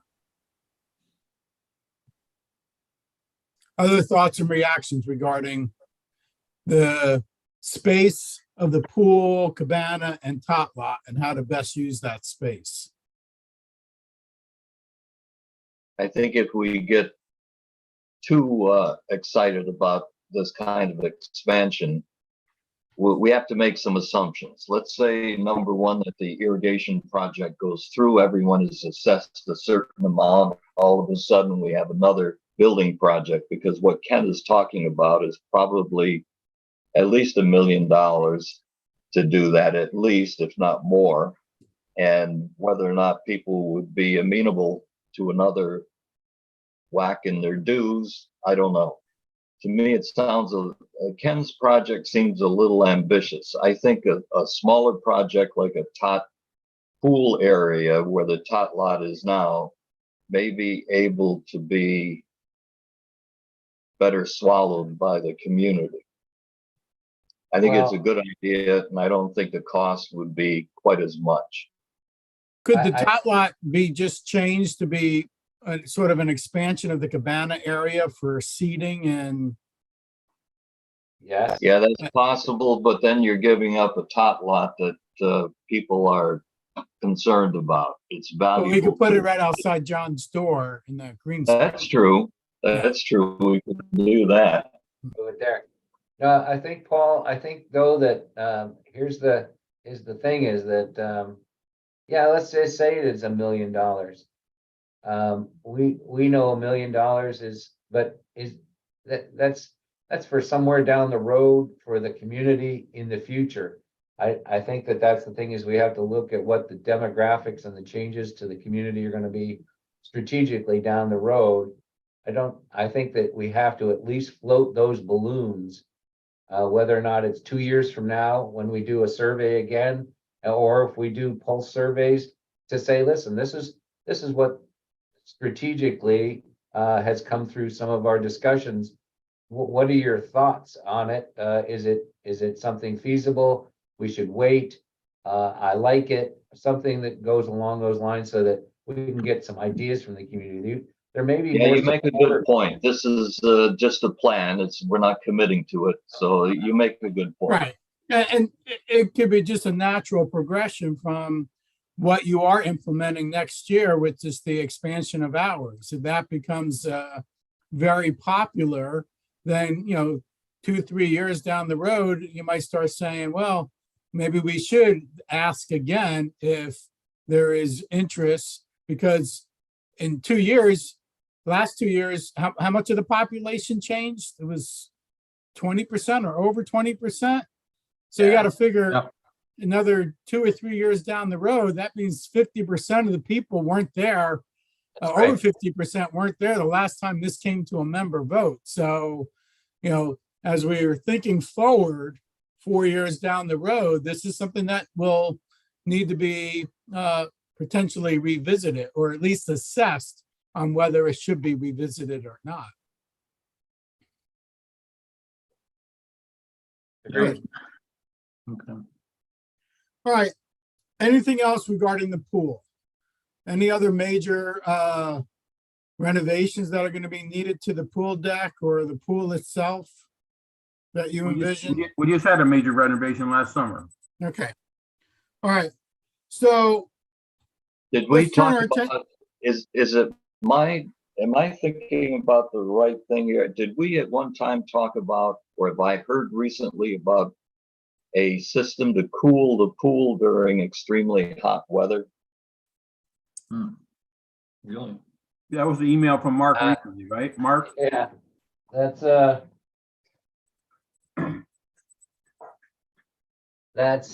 yeah, this thing, these water cannons, the Bonita pool, it's on West Terry. If you ever drive by it in the summertime, you'll see these two jets going out there. They cool their pool that way for the swimming. The jets aren't using pool water, they're using, Nope, pool water, it just recycles it, pulls it out and then sprays it out. And it cools it down by evaporation, 10 to 12 degrees. The, Really? and this pool here being in the hot sun all day long gets up to about 94 in the summer. And we do have a lot of people screaming and yelling about it. So it's just something that not something we need to do. I would say that as the summer progresses and Steve gets people asking about the pool, we have an answer if we need it. And then we can decide if we want to do something about it, but. What's it cost? Right around $6,500. How Plug much it in, plug it in, it runs at night. It runs at night, not during the day. And it cools the pool. and it's a portable system, so you remove it after. Remove it, that's right. The guys come in the morning when they do the pool cleaning and everything and just put it away. Yep. So there we go, a long-term plan. We're not committing to it, but we're thinking about it. Right, good. That's a good Uh, addition. There is going to be a possible change in the pool down the road. The pool pump house, which was built in 90 something. The tank that holds all the filters, which is subfloor down in the ground. So it's at the same level as the pool water. That tank is a fiberglass tank and it has structural anomalies that may cause us to make some changes to that tank that are probably outside of the existing reserve structure. And we, at that time, we may have to make some changes and put in a different set of filter systems to be able to handle it. So that just from a strategic standpoint, 2 years from now or 3 years from now, you may have to have some investment to the pool pump room itself, since it is moving on to 20-something years old. We've replaced the pumps, the piping, the electrical, and all of those things, but the actual physical tank that that holds the filters is just a fiberglass tank, and it is showing signs of wear. So that's just something to put in maybe in the notes, just so that there's not a surprise someday. Okay, good. Very good. Okay, good. Good discussion on the pool. All right. Let's turn our attention to pickleball. What changes to the pickleball courts and programs do you envision over the next couple of years? Well, we got the number of courts already on the agenda, right? So. When's that coming to a vote? I think We're still again, getting pricing. So, the so board has given conceptual approval to an expansion of 2 additional courts, which would increase it to 5 courts. The question is, can we afford it? Number one, and we need to get a plan from, well, at least 2 Collier County and an approval to build. And to come within a certain dollar amount, we're looking at 150,000. So that's not a absolute set figure, but it's kind of an eyeball figure. So we have conceptual approval from the board to move forward. We're wrestling now with bids and with Collier County, because we've had estimates for this total project of up to $300,000, which is not going to fly with this board, in my estimation. So we need to get that figured down and figure out how to do it, but we do have conceptual approval to move forward. You So I'll give mentioned you- county approval. Is that a big deal or is that just going through the process? Going through the process. I'll just give you all an update. John Coyle's not here at this point in time, but he's written me an email. We went out to about 4 bidders. I'm waiting on the 4th bid from the last company, which I should have tomorrow. He was here last week on site, taking a look at everything. That company is a pickleball company called More Sports, is going to give us our 4th quote.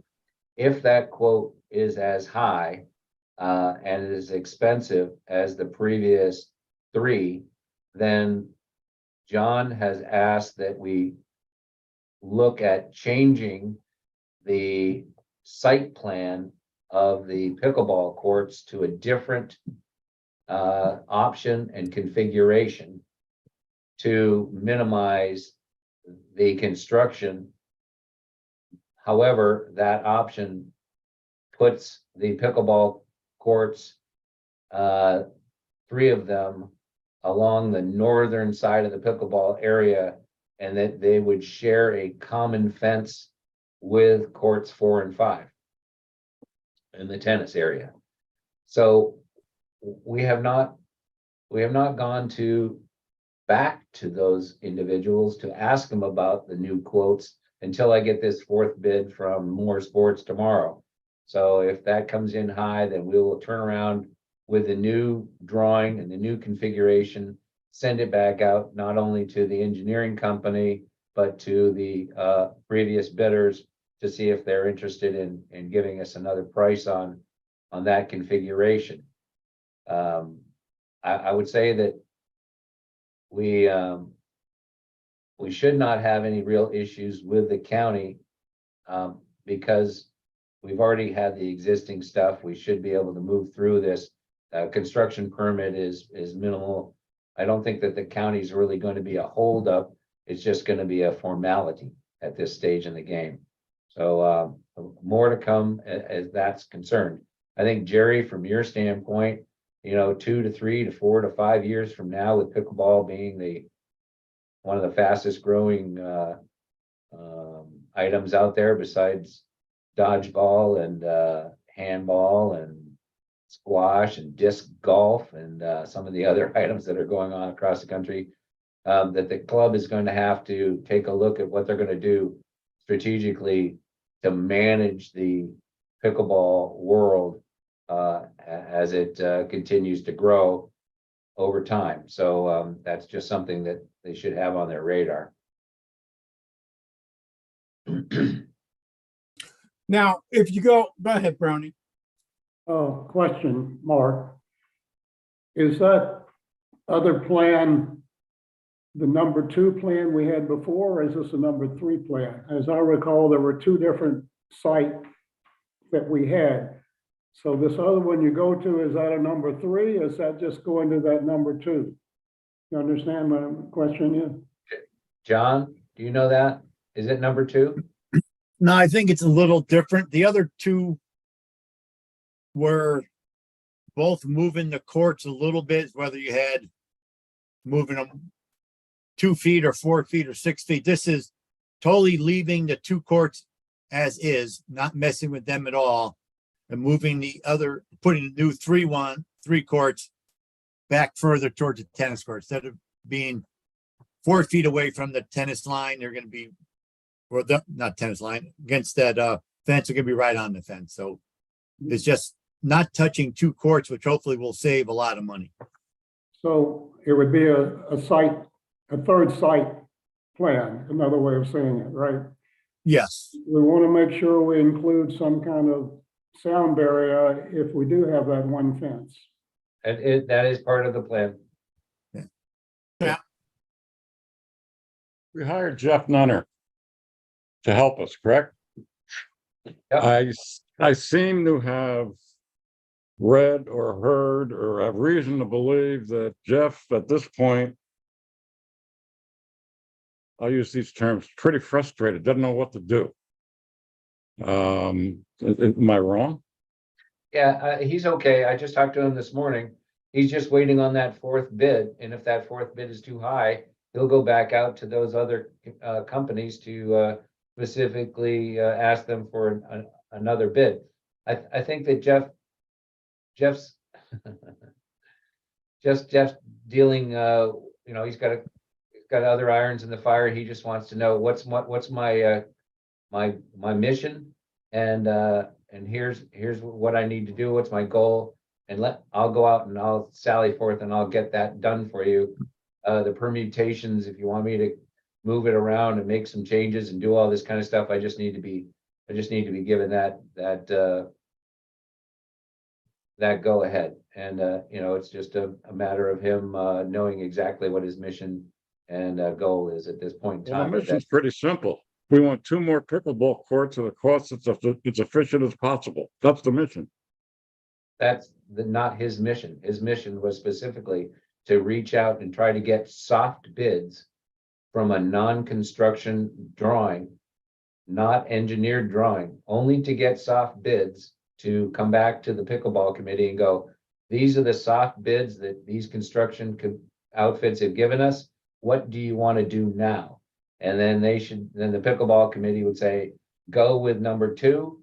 We will use them as a contractor, sally forth and get the engineered drawings down to the county, get the SDPI in place, and then move forward with permitting, get the contractor to put a true and real contract together with a draw schedule, with the whole 9 yards, that from a construction standpoint, so that then he would theoretically oversee that construction project. But his goal and mission at this point in time, per the board approval, was to only get soft bids based on the drawings that were created by Rick. Well, I'm pretty convinced in my own mind that we're spinning our wheels to the point where there is no way in the world we're going to have this completed for the start of the next season. And I'm not very happy about that. I can only tell you that a lot of it is that we're once again a small fish in a big pond. There are hundreds of pickleball courts being built across Southwest Florida. We are not interested in spending $5 million like Pelican Bay. The companies that are out there are engaged in their current endeavors, and we're asking them to come in and as inexpensive as possible and do as little as possible for the greatest benefit of the community. And they're saying, we'll get to you when it's time. You're not our priority, because that's just the way it is. Right. It is frustrating. Brownie. And when will that site, assuming based on what you've told me, we're probably gonna go to that site 3, that the fourth one's bid's not gonna be different. When can the board see that third site? I can send it to you all right now. Okay. I got it from John Coyle. The thing is, what we'll have to do is to go to the engineering firm, RVI, ask them to take that drawing, turn it into their engineered drawing, stamp and seal it for the county, and submit it as part of their SDPI. Okay, if you would, then send it to us before the next board meeting, man, so we can look at it. I'll take care of that. The one thing, you could send to Mark, but it's not gonna look, you're not gonna see anything different, Brownie, than you saw it on the other one, except for it's 4 more feet, which you're not gonna be able to see, but you can send it, but it's not gonna dictate how you're gonna vote. I'll be honest, I don't have a copy of the other 2 either, so if this is the one we'll likely use, I'd like to get the number 3, the one that we think we're gonna probably go with. Yeah, and just to capsulize this issue, we bet 150,000. Now to add 2 courts to this particular setting, we have a bid of almost $300,000. So we're scratching our heads saying, why, how come we just want to add 2 courts here, but we have to re-landscape that whole area. So we're very concerned with the cost. And I think, as Mark says, we've got a lot of people that can do this. but they're preoccupied elsewhere. So we're getting relatively high costs. I wonder So- if these builders have got so much work that they're just throwing numbers out there. They're just saying, we're just, take it or leave it. They've got. That could very well be the case. If they're not hungry, they're gonna give us a high bid because they're Absolutely. not that interested. Right. Yep. But again, the board has given conceptual approval to move forward on this. It's just that the forward motion isn't that quick or as quickly as we would like. So based on the discussion so far, if it goes out again for a new configuration bid, there's a scenario where this is put on hold because it's not cost feasible to do right now. Correct. Is that an accurate statement? I think so. It could be, it's not the statement yet. Possible. Yeah, I mean, I think it's right. What point or what's too much? I mean, it's everybody knows it's it's growing. What are you gonna do? So, okay, it's we everybody originally not everybody know. We said it's gonna be 150,000. Okay, I don't think it's gonna come in 150,000. I'm shooting for under 200,000. Okay. If it comes in for under 2, I think it's gonna pass. If it doesn't, then what do you do? Where is it? What's too much in this day and age and what we need and everything else like that. So, I mean, it's Now, Mark introduced long-term. If you go out 5 years, is 5 courts going to be enough? And is it even feasible to go beyond 5 courts from a space perspective?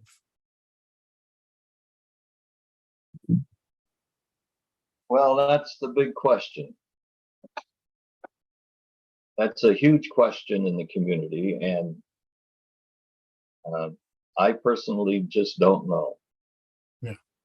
Brownie, I sent all the board from John Coyle, the new configuration. Well, one Y'all have it. thing you have to look at is a lot of demand for pickleball courts is because of the recent increase with it. Looking at it another way, with the number of courts that are being built, including possibly those 20 courts, good portion of them open to the public, there might be less pressure on people playing pickleball here. I'm talking, if there are other places to play pickleball, a lot of times people like to go to places where it's like a pickleball club. So, there could be some pressure on us providing courts for all pickleball players, even residents or guests. Okay, if you understand what I'm saying? In other words, there'd be other places to play pickleball for the public with all the courts being built. We could take some of the pressure off of playing here, okay? Could be depending on how close they I are. mean, looking on a long range basis, kind of. Right. Now, I'm getting, just quickly, help me. This new 5-court option. Do the 2 new courts run north-south or east-west? It'd be 3 new courts. The 2 existing old courts on the south side closest to the maintenance area are going to stay as is. Yep. The court 3, which is Yep, currently out there, would be taken away, and then 3 courts side by side along the north side running east to west, side by side would be put in. That's the new configuration. all right, this is nuts. Well, say it anyway, because I've been thinking about it. What if we fell back to 1 new court running in the same direction as the current east-west court? That's pretty simple. do what? Know why? What if we have to fall back to 1 new court instead of 2? And then we run it east-west, the same direction as the current third court. I don't think you want to, I think that the whole goal was to get rid of the east-west course because of the impossibility to play at the times of because the sun's in the eye. That's why all the tennis courts go Yeah. north-south. North or south. They want all the courts going north-south, because that's the way they're all built. Well, I hear a lot of reasons why not. That's fine. I'm just very concerned that with everything else that's going on, we're not going to have enough money to do it the way everybody wants it done. And I'm just throwing out a fallback to the fallback. Right. Well, one thing we don't want to do, we don't want to do it half-assed like we did the last one, having to go the wrong way and not getting what we should have done. So then we'll be talking about this a year from now and 2 years from now and 3 years from now. So let's do it right. Let's get it right this time. All right.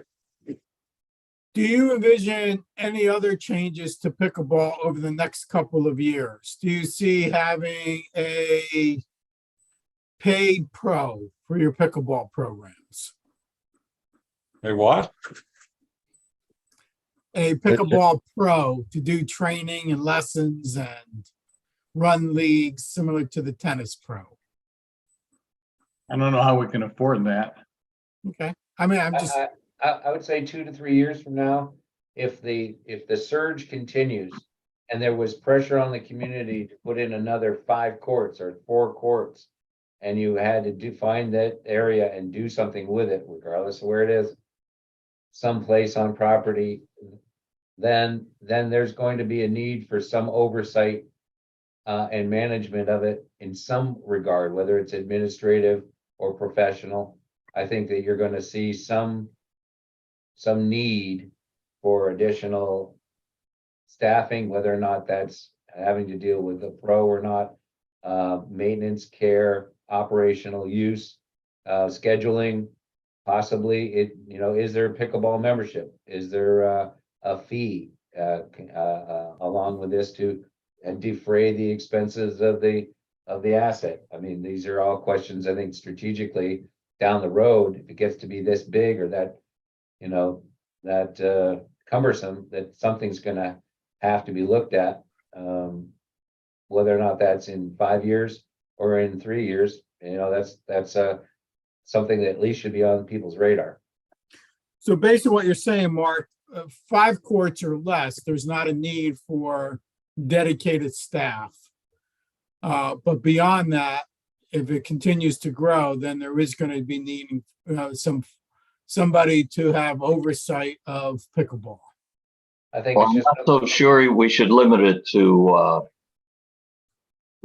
there. I think with 5 courts, we may be needing to look at a membership at this point, because it is so crowded with 3 that 5 really is going to need some coordination and activity. And I think at that point it could sustain someone dedicated to pickleball, and may not be full-time, but I think with a membership you could support a lot of the activities that you need, and clinics and lessons and everything that goes with a program like that. I think you could sustain it, and you could at least start with a part-time person. But if it's true that we have more pickleballers in the community than we do tennis players, certainly we have the numbers. And I think this is a long-term plan, and we probably should be thinking along those lines. Okay, so to summarize then, going forward over the next couple of years, there needs to be an exploration of whether a membership fee should be charged for pickleball, where those dues could support a person who would provide oversight, running programs, giving lessons, things of that nature. That person could be on a part-time basis, but something that needs to be explored based on the popularity or usage levels of the pickleball courts. Yes, and I think what distinguishes Sterling Oaks is that our tennis program is a premier program and it's a revenue generating program. So when you look at any singular court, you have to look at that court as a revenue producer. And we make significant amounts of money on each court. So down the road, the question will be, well, shall we just take a court and build 5 pickleball courts on that tennis court? Well, we have to look at the revenue as we go along here, and we don't want to kill the golden cow either. So I think if we use that same model for pickleball, I think we can sustain a healthy program. And as you're saying, that's especially true of it if you're utilizing space that's currently dedicated to tennis. Right. Yeah, Brownie, Chap, I quickly looked at that plan. Your idea about only adding one where that one is wouldn't work because the way that court's situated, there's not enough room at either end for another court. Well, nobody's interested anyway, just forget it. But all I'm saying is that physically, you'd have to, that you could add one, but you still have to destroy that court. You couldn't just add it because where it's placed, you couldn't put it there. Okay. Okay. okay. Any other thoughts with regard to pickleball? Let's turn our attention to the fitness facility. The fitness facility is used by 37% of the residents on a weekly basis. So it has a high usage. What are the needs in terms of fitness going forward? And with our discussion of fitness, we should also mention there was an interest in group classes and how and where that would be feasible. It needs to be part of that discussion. We also know that fitness is one of the more important amenities for younger and newer members. So what enhancements, evolution, changes to fitness do you foresee over the next couple of years?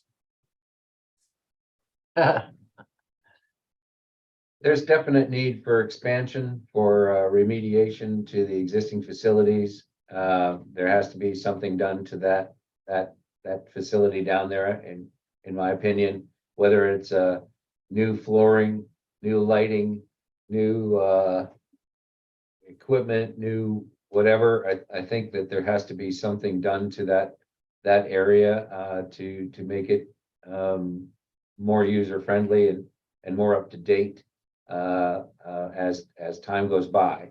That doesn't mean today or this fall or anything. I'm just down the road. And fitness facilities are extremely important to the up and coming generations that are going to be coming through the door. And I think that something has to be done someday to that facility, whether it's an expansion into the multi-purpose room, whether or not it's giving it more light and more space. There's something that should be done to that to allow for fitness to expand. And that's I hear it a lot. During season, it's very crowded. It just is it's just a facility. It's just kind of like the rest of the house. It needs some love probably down the road, and how that's going to be managed, I'm not sure. But when we talk about that downstairs and even in the fitness, not in the fitness room, but in the multi-purpose room next door, those windows are original windows. We don't have any hurricane shutters on them. We should probably transfer those into hurricane windows. This window right here next to me, not hurricane, not nothing. It doesn't have any, we don't have the hurricane shutters anymore. So renovations to that, if you're going to do the downstairs multi-purpose room, there's no reason why you couldn't expand that area for a minimal cost to be able to accommodate some changes to the fitness environment down the road. Just saying, 2 to 3 That'd be years. the most expedient one, is to move it into the multi-purpose. And I guess you just have to weigh balance the needs of that versus how often the multipurpose room is currently used. And you probably, And that's a good point, because I can tell you the multipurpose room on an ongoing day-to-day basis, even in season, it's not utilized to the full extent that it is capable of. Smatterings of individuals, Monday art group. Other than that, there's not a lot going on down there on an ongoing, consistent basis. So you might want to look at how you weigh the needs of that area. You're right. So is that something that they want to look at down the road? But that's, I said, that's maybe not today or tomorrow. It may be down the road where you have to look at, are there going to be, or can you expand places so that you can allow the art group or bridge or mahjong or people want to practice instruments or do things like that, to be able to have a space within the confines of the physical assets to be able to utilize a multi-purpose area along with fitness. Well, In another terms point, of usage of that space, the expand fitness, that might be better utilization of that space than its current utilization now as a multi-purpose room, especially if we're looking 2 or 3 years down the road. All right, I'm going to go with Brownie, then I'll go with you, Paul, and then Lindia. Let me step back a minute. I think, we can't be everything to everybody. I know at least 3 residents that belong to fitness clubs. There's a number of them around that have expended. They're not very expensive at all.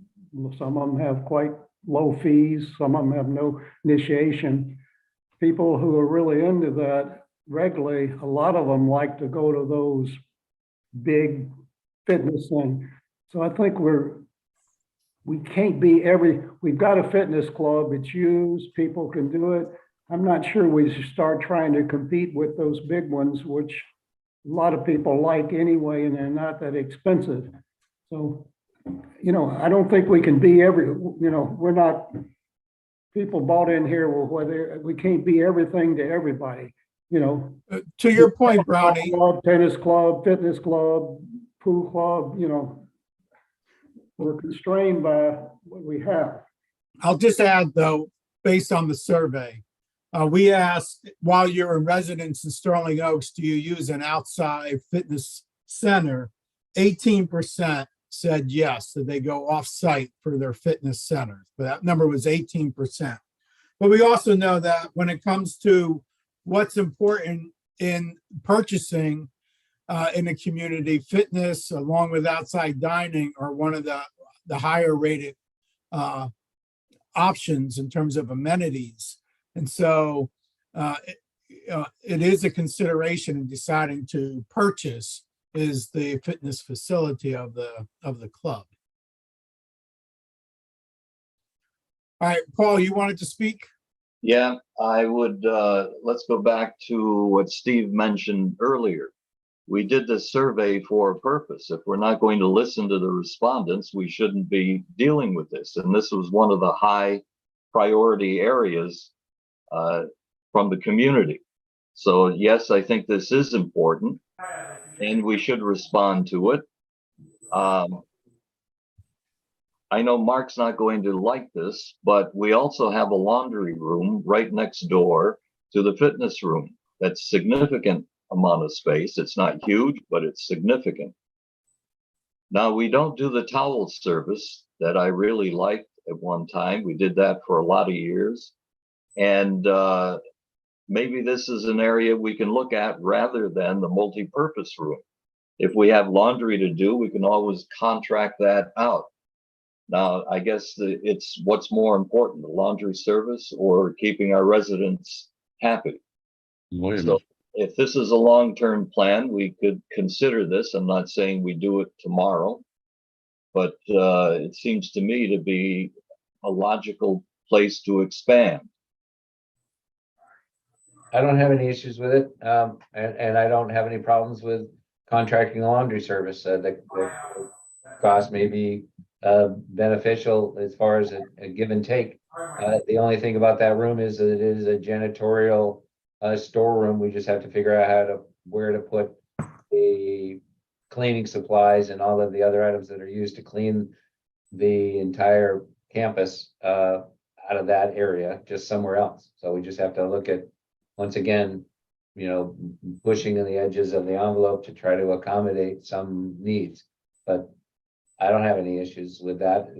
Changes are necessary, but just have to remember that every time we have to clean the bathrooms, the locker rooms, the fitness area, the pool, bathrooms, upstairs, downstairs, vacuums, paper towels,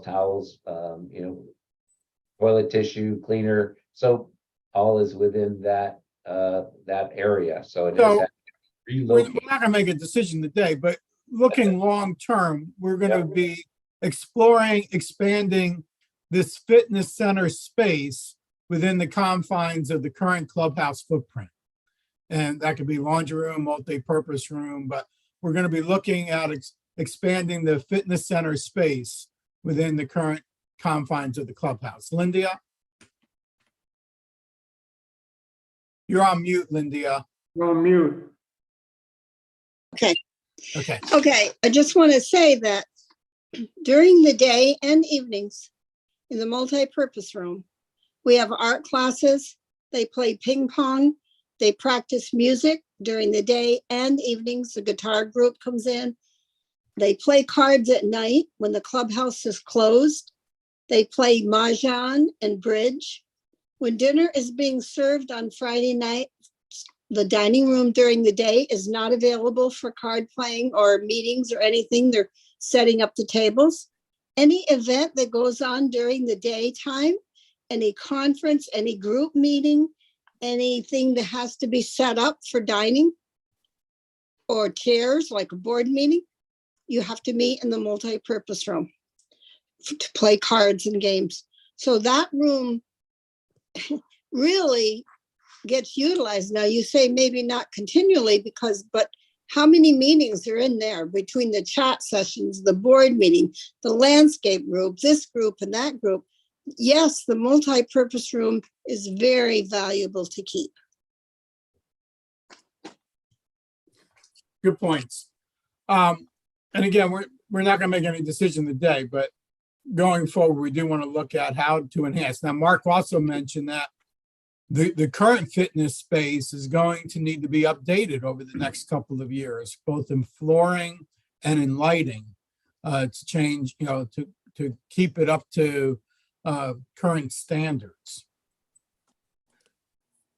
So that'll be another item for the board to be focused on.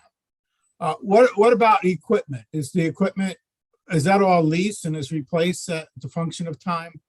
Yeah, I think that there's some that is old, some that is new. And they did a good job over the past couple of years in getting the newer equipment in there. And I think that that's all something that can be managed over time. It just, strategically, it just has to we have to stay on top of that to make sure that the equipment doesn't get too old and we have it replaced in a fairly, I guess, timely fashion. But we have that in reserves, the equipment, correct? As far as I know, yes. We do. I just looked. What about the notion of group classes? Very difficult to do, only because there isn't the true and dedicated space for that specific endeavor. During the last strategic plan, we talked about doing those activities outside in that patio area. That never did come to fruition, but we really didn't push it either. But I think if you wanted to do that sort of thing, you could do it out on the patio area.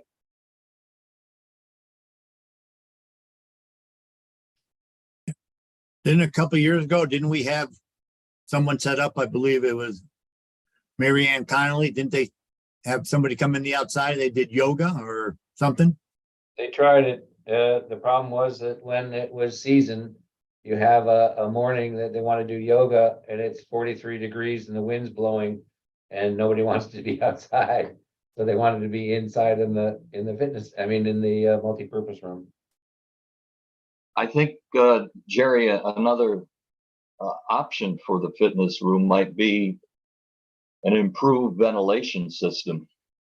I think when you get a number of people working out in there, the heat builds up, and I'm not sure I feel real comfortable working out in there with a bunch of people with a poor ventilation system. Right, good point. Okay, It's the original, I mean, the equipment's been changed, but the original duct work and it's engineered, I guess you want to call it schematic, is the same as when the clubhouse was first built. Or that portion of it was built in 2000 something. I can't remember what year that was, 2002 or so, but that's the original configuration.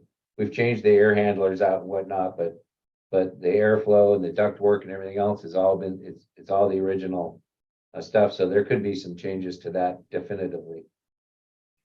all right, any other thoughts or ideas and suggestions regarding fitness? Do you want to have fitness clubs, like a walking club or a bicycle club or anything like that? Nothing else with fitness? All right, let's turn our attention to, in terms of club amenities, we've pretty much covered everything, including the tot lot. Is there anything else that we need to talk about with regard to club amenities? I think so. Activities, card playing, other activities, is there anything that we need to talk about, or is that all included by an activities committee? Probably activities committee. Okay, I think So- that I think you should probably, I mean, some of the other questions that have come up over time are that maybe should be looked at. I guess if you want to, I mean, these are the wild things. Shuttles, how to get with the parking for the community that's going to be at a premium, with the enhancement of the facilities, the use of the pool area, the pickleball courts, the burgeoning tennis program, which is great guns. The parking lot is the parking lot. That's it. What are you going to do? Are you going to provide more parking?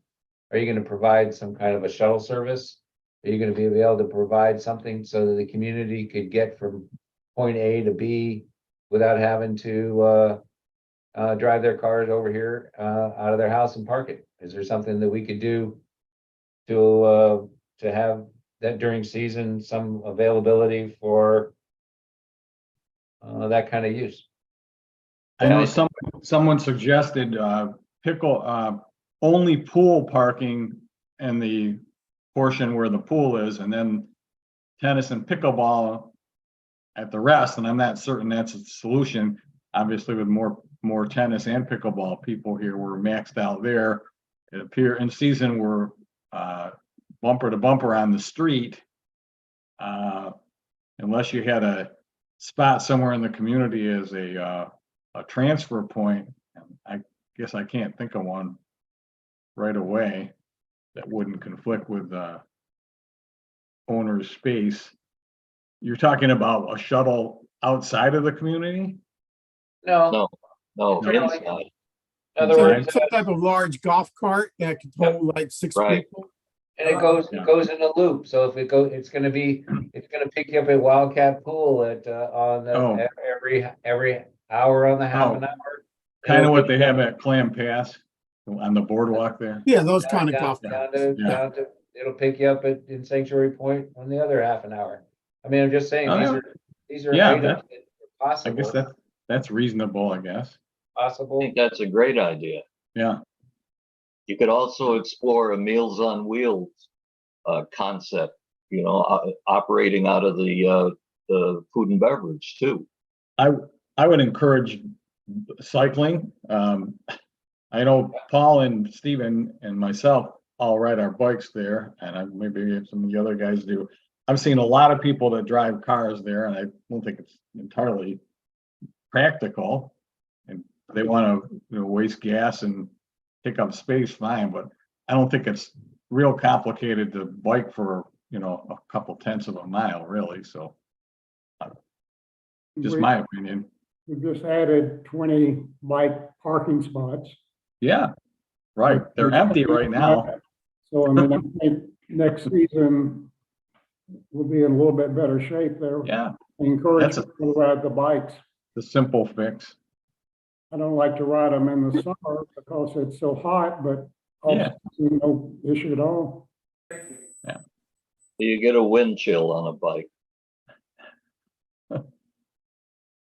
So It's good Jerry, exercise. add the shuttle concept.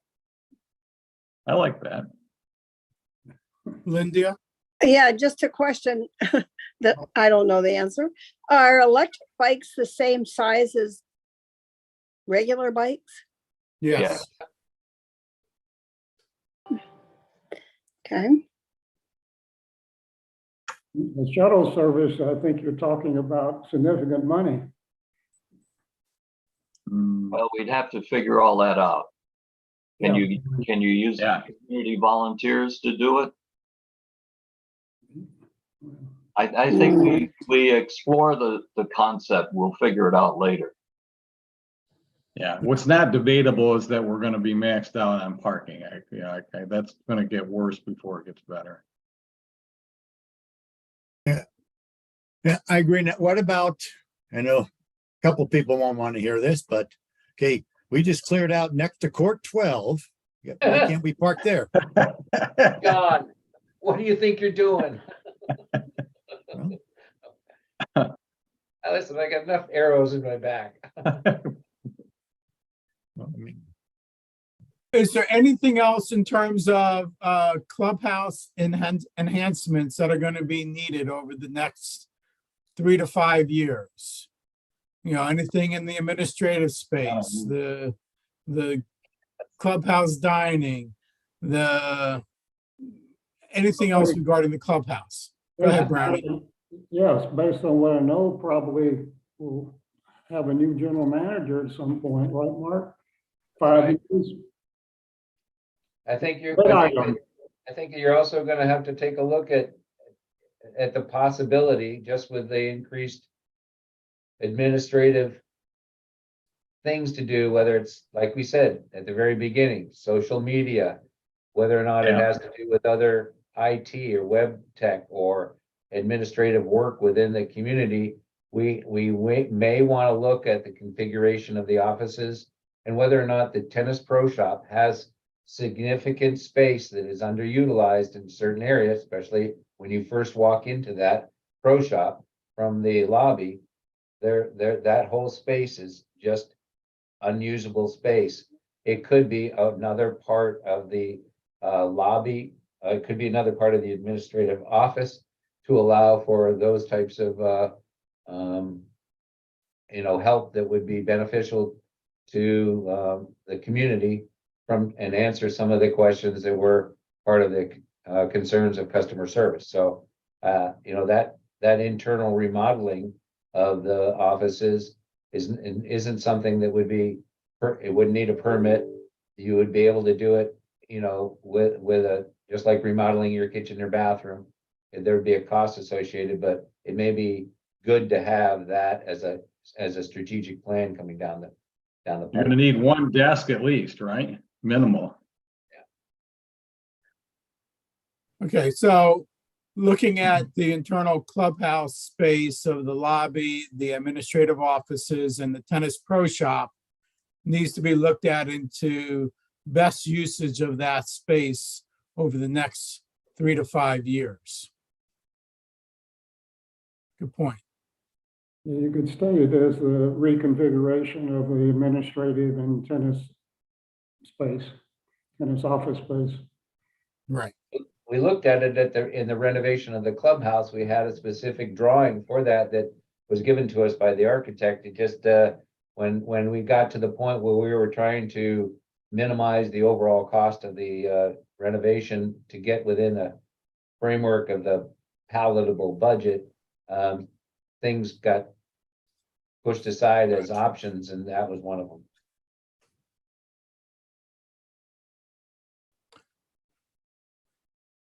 All right, any other physical structures or amenities? Any of the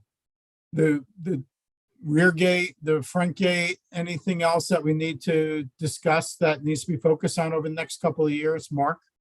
At some point in time, we should probably look at the gatehouse itself.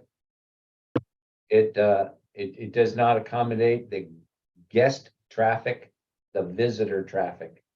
The visitor traffic is semi trucks, moving vehicles, U-Hauls, Commercial. garbage, you name it.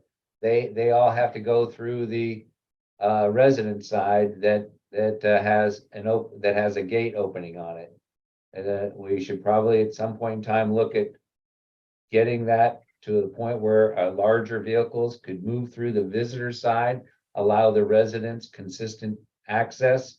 And then at the same time, there would be we could put tiles to match the clubhouse or the condos on the gatehouse rather than the little brown shingles that are sitting there that have been there since day one that we've had to replace.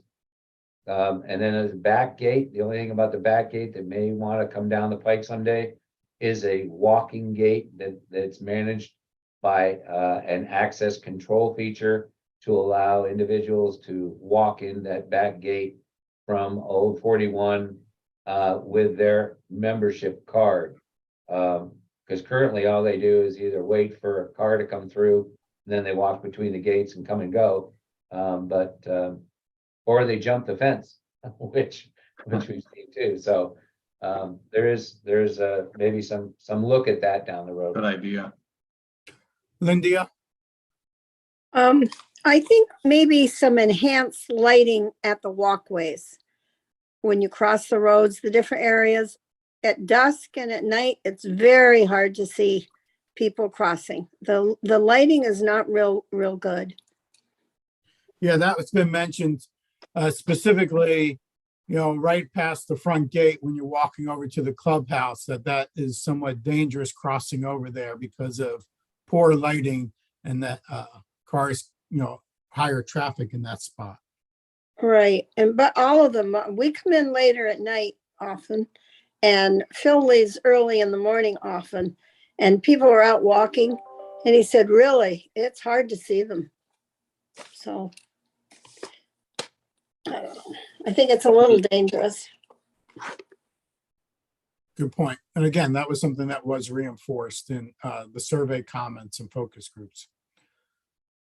Anything else in terms of enhancements to the club overall related to the physical aspects of the club and its amenities? Did you ever discuss vehicle charging places? Charging stations? No, we Yeah. haven't. Is that something we envision adding to, the club? The condos would be responsible for that on their own, but can you envision over the next 3 years or so adding some charging station parking spots? Yeah, we talked about it, I think, in one of the first meetings, just, based on the anticipated usage and more push toward electric vehicles. Bonita Bay, I know, it's, again, apples to oranges comparison, but I know they have several of them over there already. The reason I ask is because when we fill out a form for a new property being sold, that's been added to the list now of amenities at your clubhouse or at your community. And I can always tell what the trends are by what's being added. And now we have to fill it out and check yes or no if we have vehicle charging stations. So obviously it's more than just Bonita Bay doing it, or would never No, get on the MLS. it's something that it's coming down the pike. I think you have to do it at some point. That's a good point, Lindia. And if we look at our emission statement, are we protecting and enhancing our property values? Well, if this sort of thing is the trend, we probably should pay attention to it. Very good point. Yep. Anything else in terms of the physical footprint of the club itself? Anything with pavers that we haven't mentioned? All right, so we had 7 key strategic priorities. Now, the one that's probably the most urgent that we haven't gone into any detail with is the irrigation system. So, that's always been in process since before we began this strategic planning. But in the strategic plan itself, is there anything, we have it as one of the strategic priorities, which is appropriate, but are there any action items that we need to discuss to go into that? I know as a board in your board meetings, you're giving that primary attention and you're setting, moving forward through the different steps needed. Do we need to talk maybe just specifically about a communication or marketing plan to ensure a successful vote? I think at this stage, we probably should take this up in June when we come together again, because I think a plan is in place to move forward. And we're running out of time. So everything is on schedule. I doubt that we can do much more than what we've done already. So I think maybe in June we will have, well, I'm not even sure if the vote will be in by then. Because once you know you have once you establish a date for a vote or know that when you're going to do it, there's a lot of steps to communicate with everyone to show that this is needed, it's urgent, and it's beneficial to all the owners, and through different media to convey that message over and over again is something that you want to plan for. Linda, you had your hand up. Yeah, and I'm not sure I'm exactly following what your question, I know what your question was, and but what I'm thinking may not follow. This is just a question before we talk about that. It seems to be everybody's questioning, like, this could be a problem to get it passed. This irrigation is, what can we do to get it passed? And I just want to throw this out to see if it's a yes or no answer to Mulligan or whoever. We have these things that we wanted to do, and CHAP wanted to prioritize them, and then it looks like that's not going to happen. So is this something that can all be put into one proposal? Could you have the irrigation, the pickleball expansion, the preserve, those 3 things or whatever? I don't know. Could this all be the marsh, all that? Can this all be put into one proposal for one vote? And then put a good sizable chunk of money from our own accounts towards it? Or no? Would that help pass or hurt it? I think that would hurt it. Okay. Yeah, the reason why I would reinforce what Rick said is that when you have multiple topics that are being voted on, somebody's against, say, the preserve boardwalk, they vote negative for the whole package, even though, the irrigation they might have been in favor of. Okay. Just wondering. Well, and the dollar amount on that would be just exorbitant too. So at first glance, it's like, wow, no, I'm not going to support that. So. Well, not really, because you're talking about doing it anyway. Well, maybe yeah, all we're of it. not talking about, and what Chad's saying is we have to look at the priorities too. And Okay. Irrigation, in my mind, and his apparently too, is that's number 1 or anything else. Right. So you're talking preserve boardwalk. You weren't talking the work on the marsh here, the preserve. The marsh area is another topic that we've talked about as well. I was just using that I think we're on example. topic here. Okay. Yeah. I think keeping it as a single item for Yeah. a vote is going to be most beneficial. Okay. All right, so we've covered all the topics except for irrigation. And we've come up with a lot of things that I'll be adding today. Now, where are we and what we have to do is, for some of these items, I want to have you identify who are going to be the parties responsible for seeing this through and what is the time frame for implementation for like all the things we talked about today and some of the things we talked about in the previous meetings. Because we need to have, for these to be effective, not only do we have to list the action item, but we need to go further and think through who's going to oversee it, who's going to be responsible, and when do we expect to have this done. So some of those I don't have the answers to yet, but I'll be putting it all together in the form as much as I can. And so I'm going to be away from June 1st to the 10th. But the week of June 12th, I like to see if we can find a time to get together.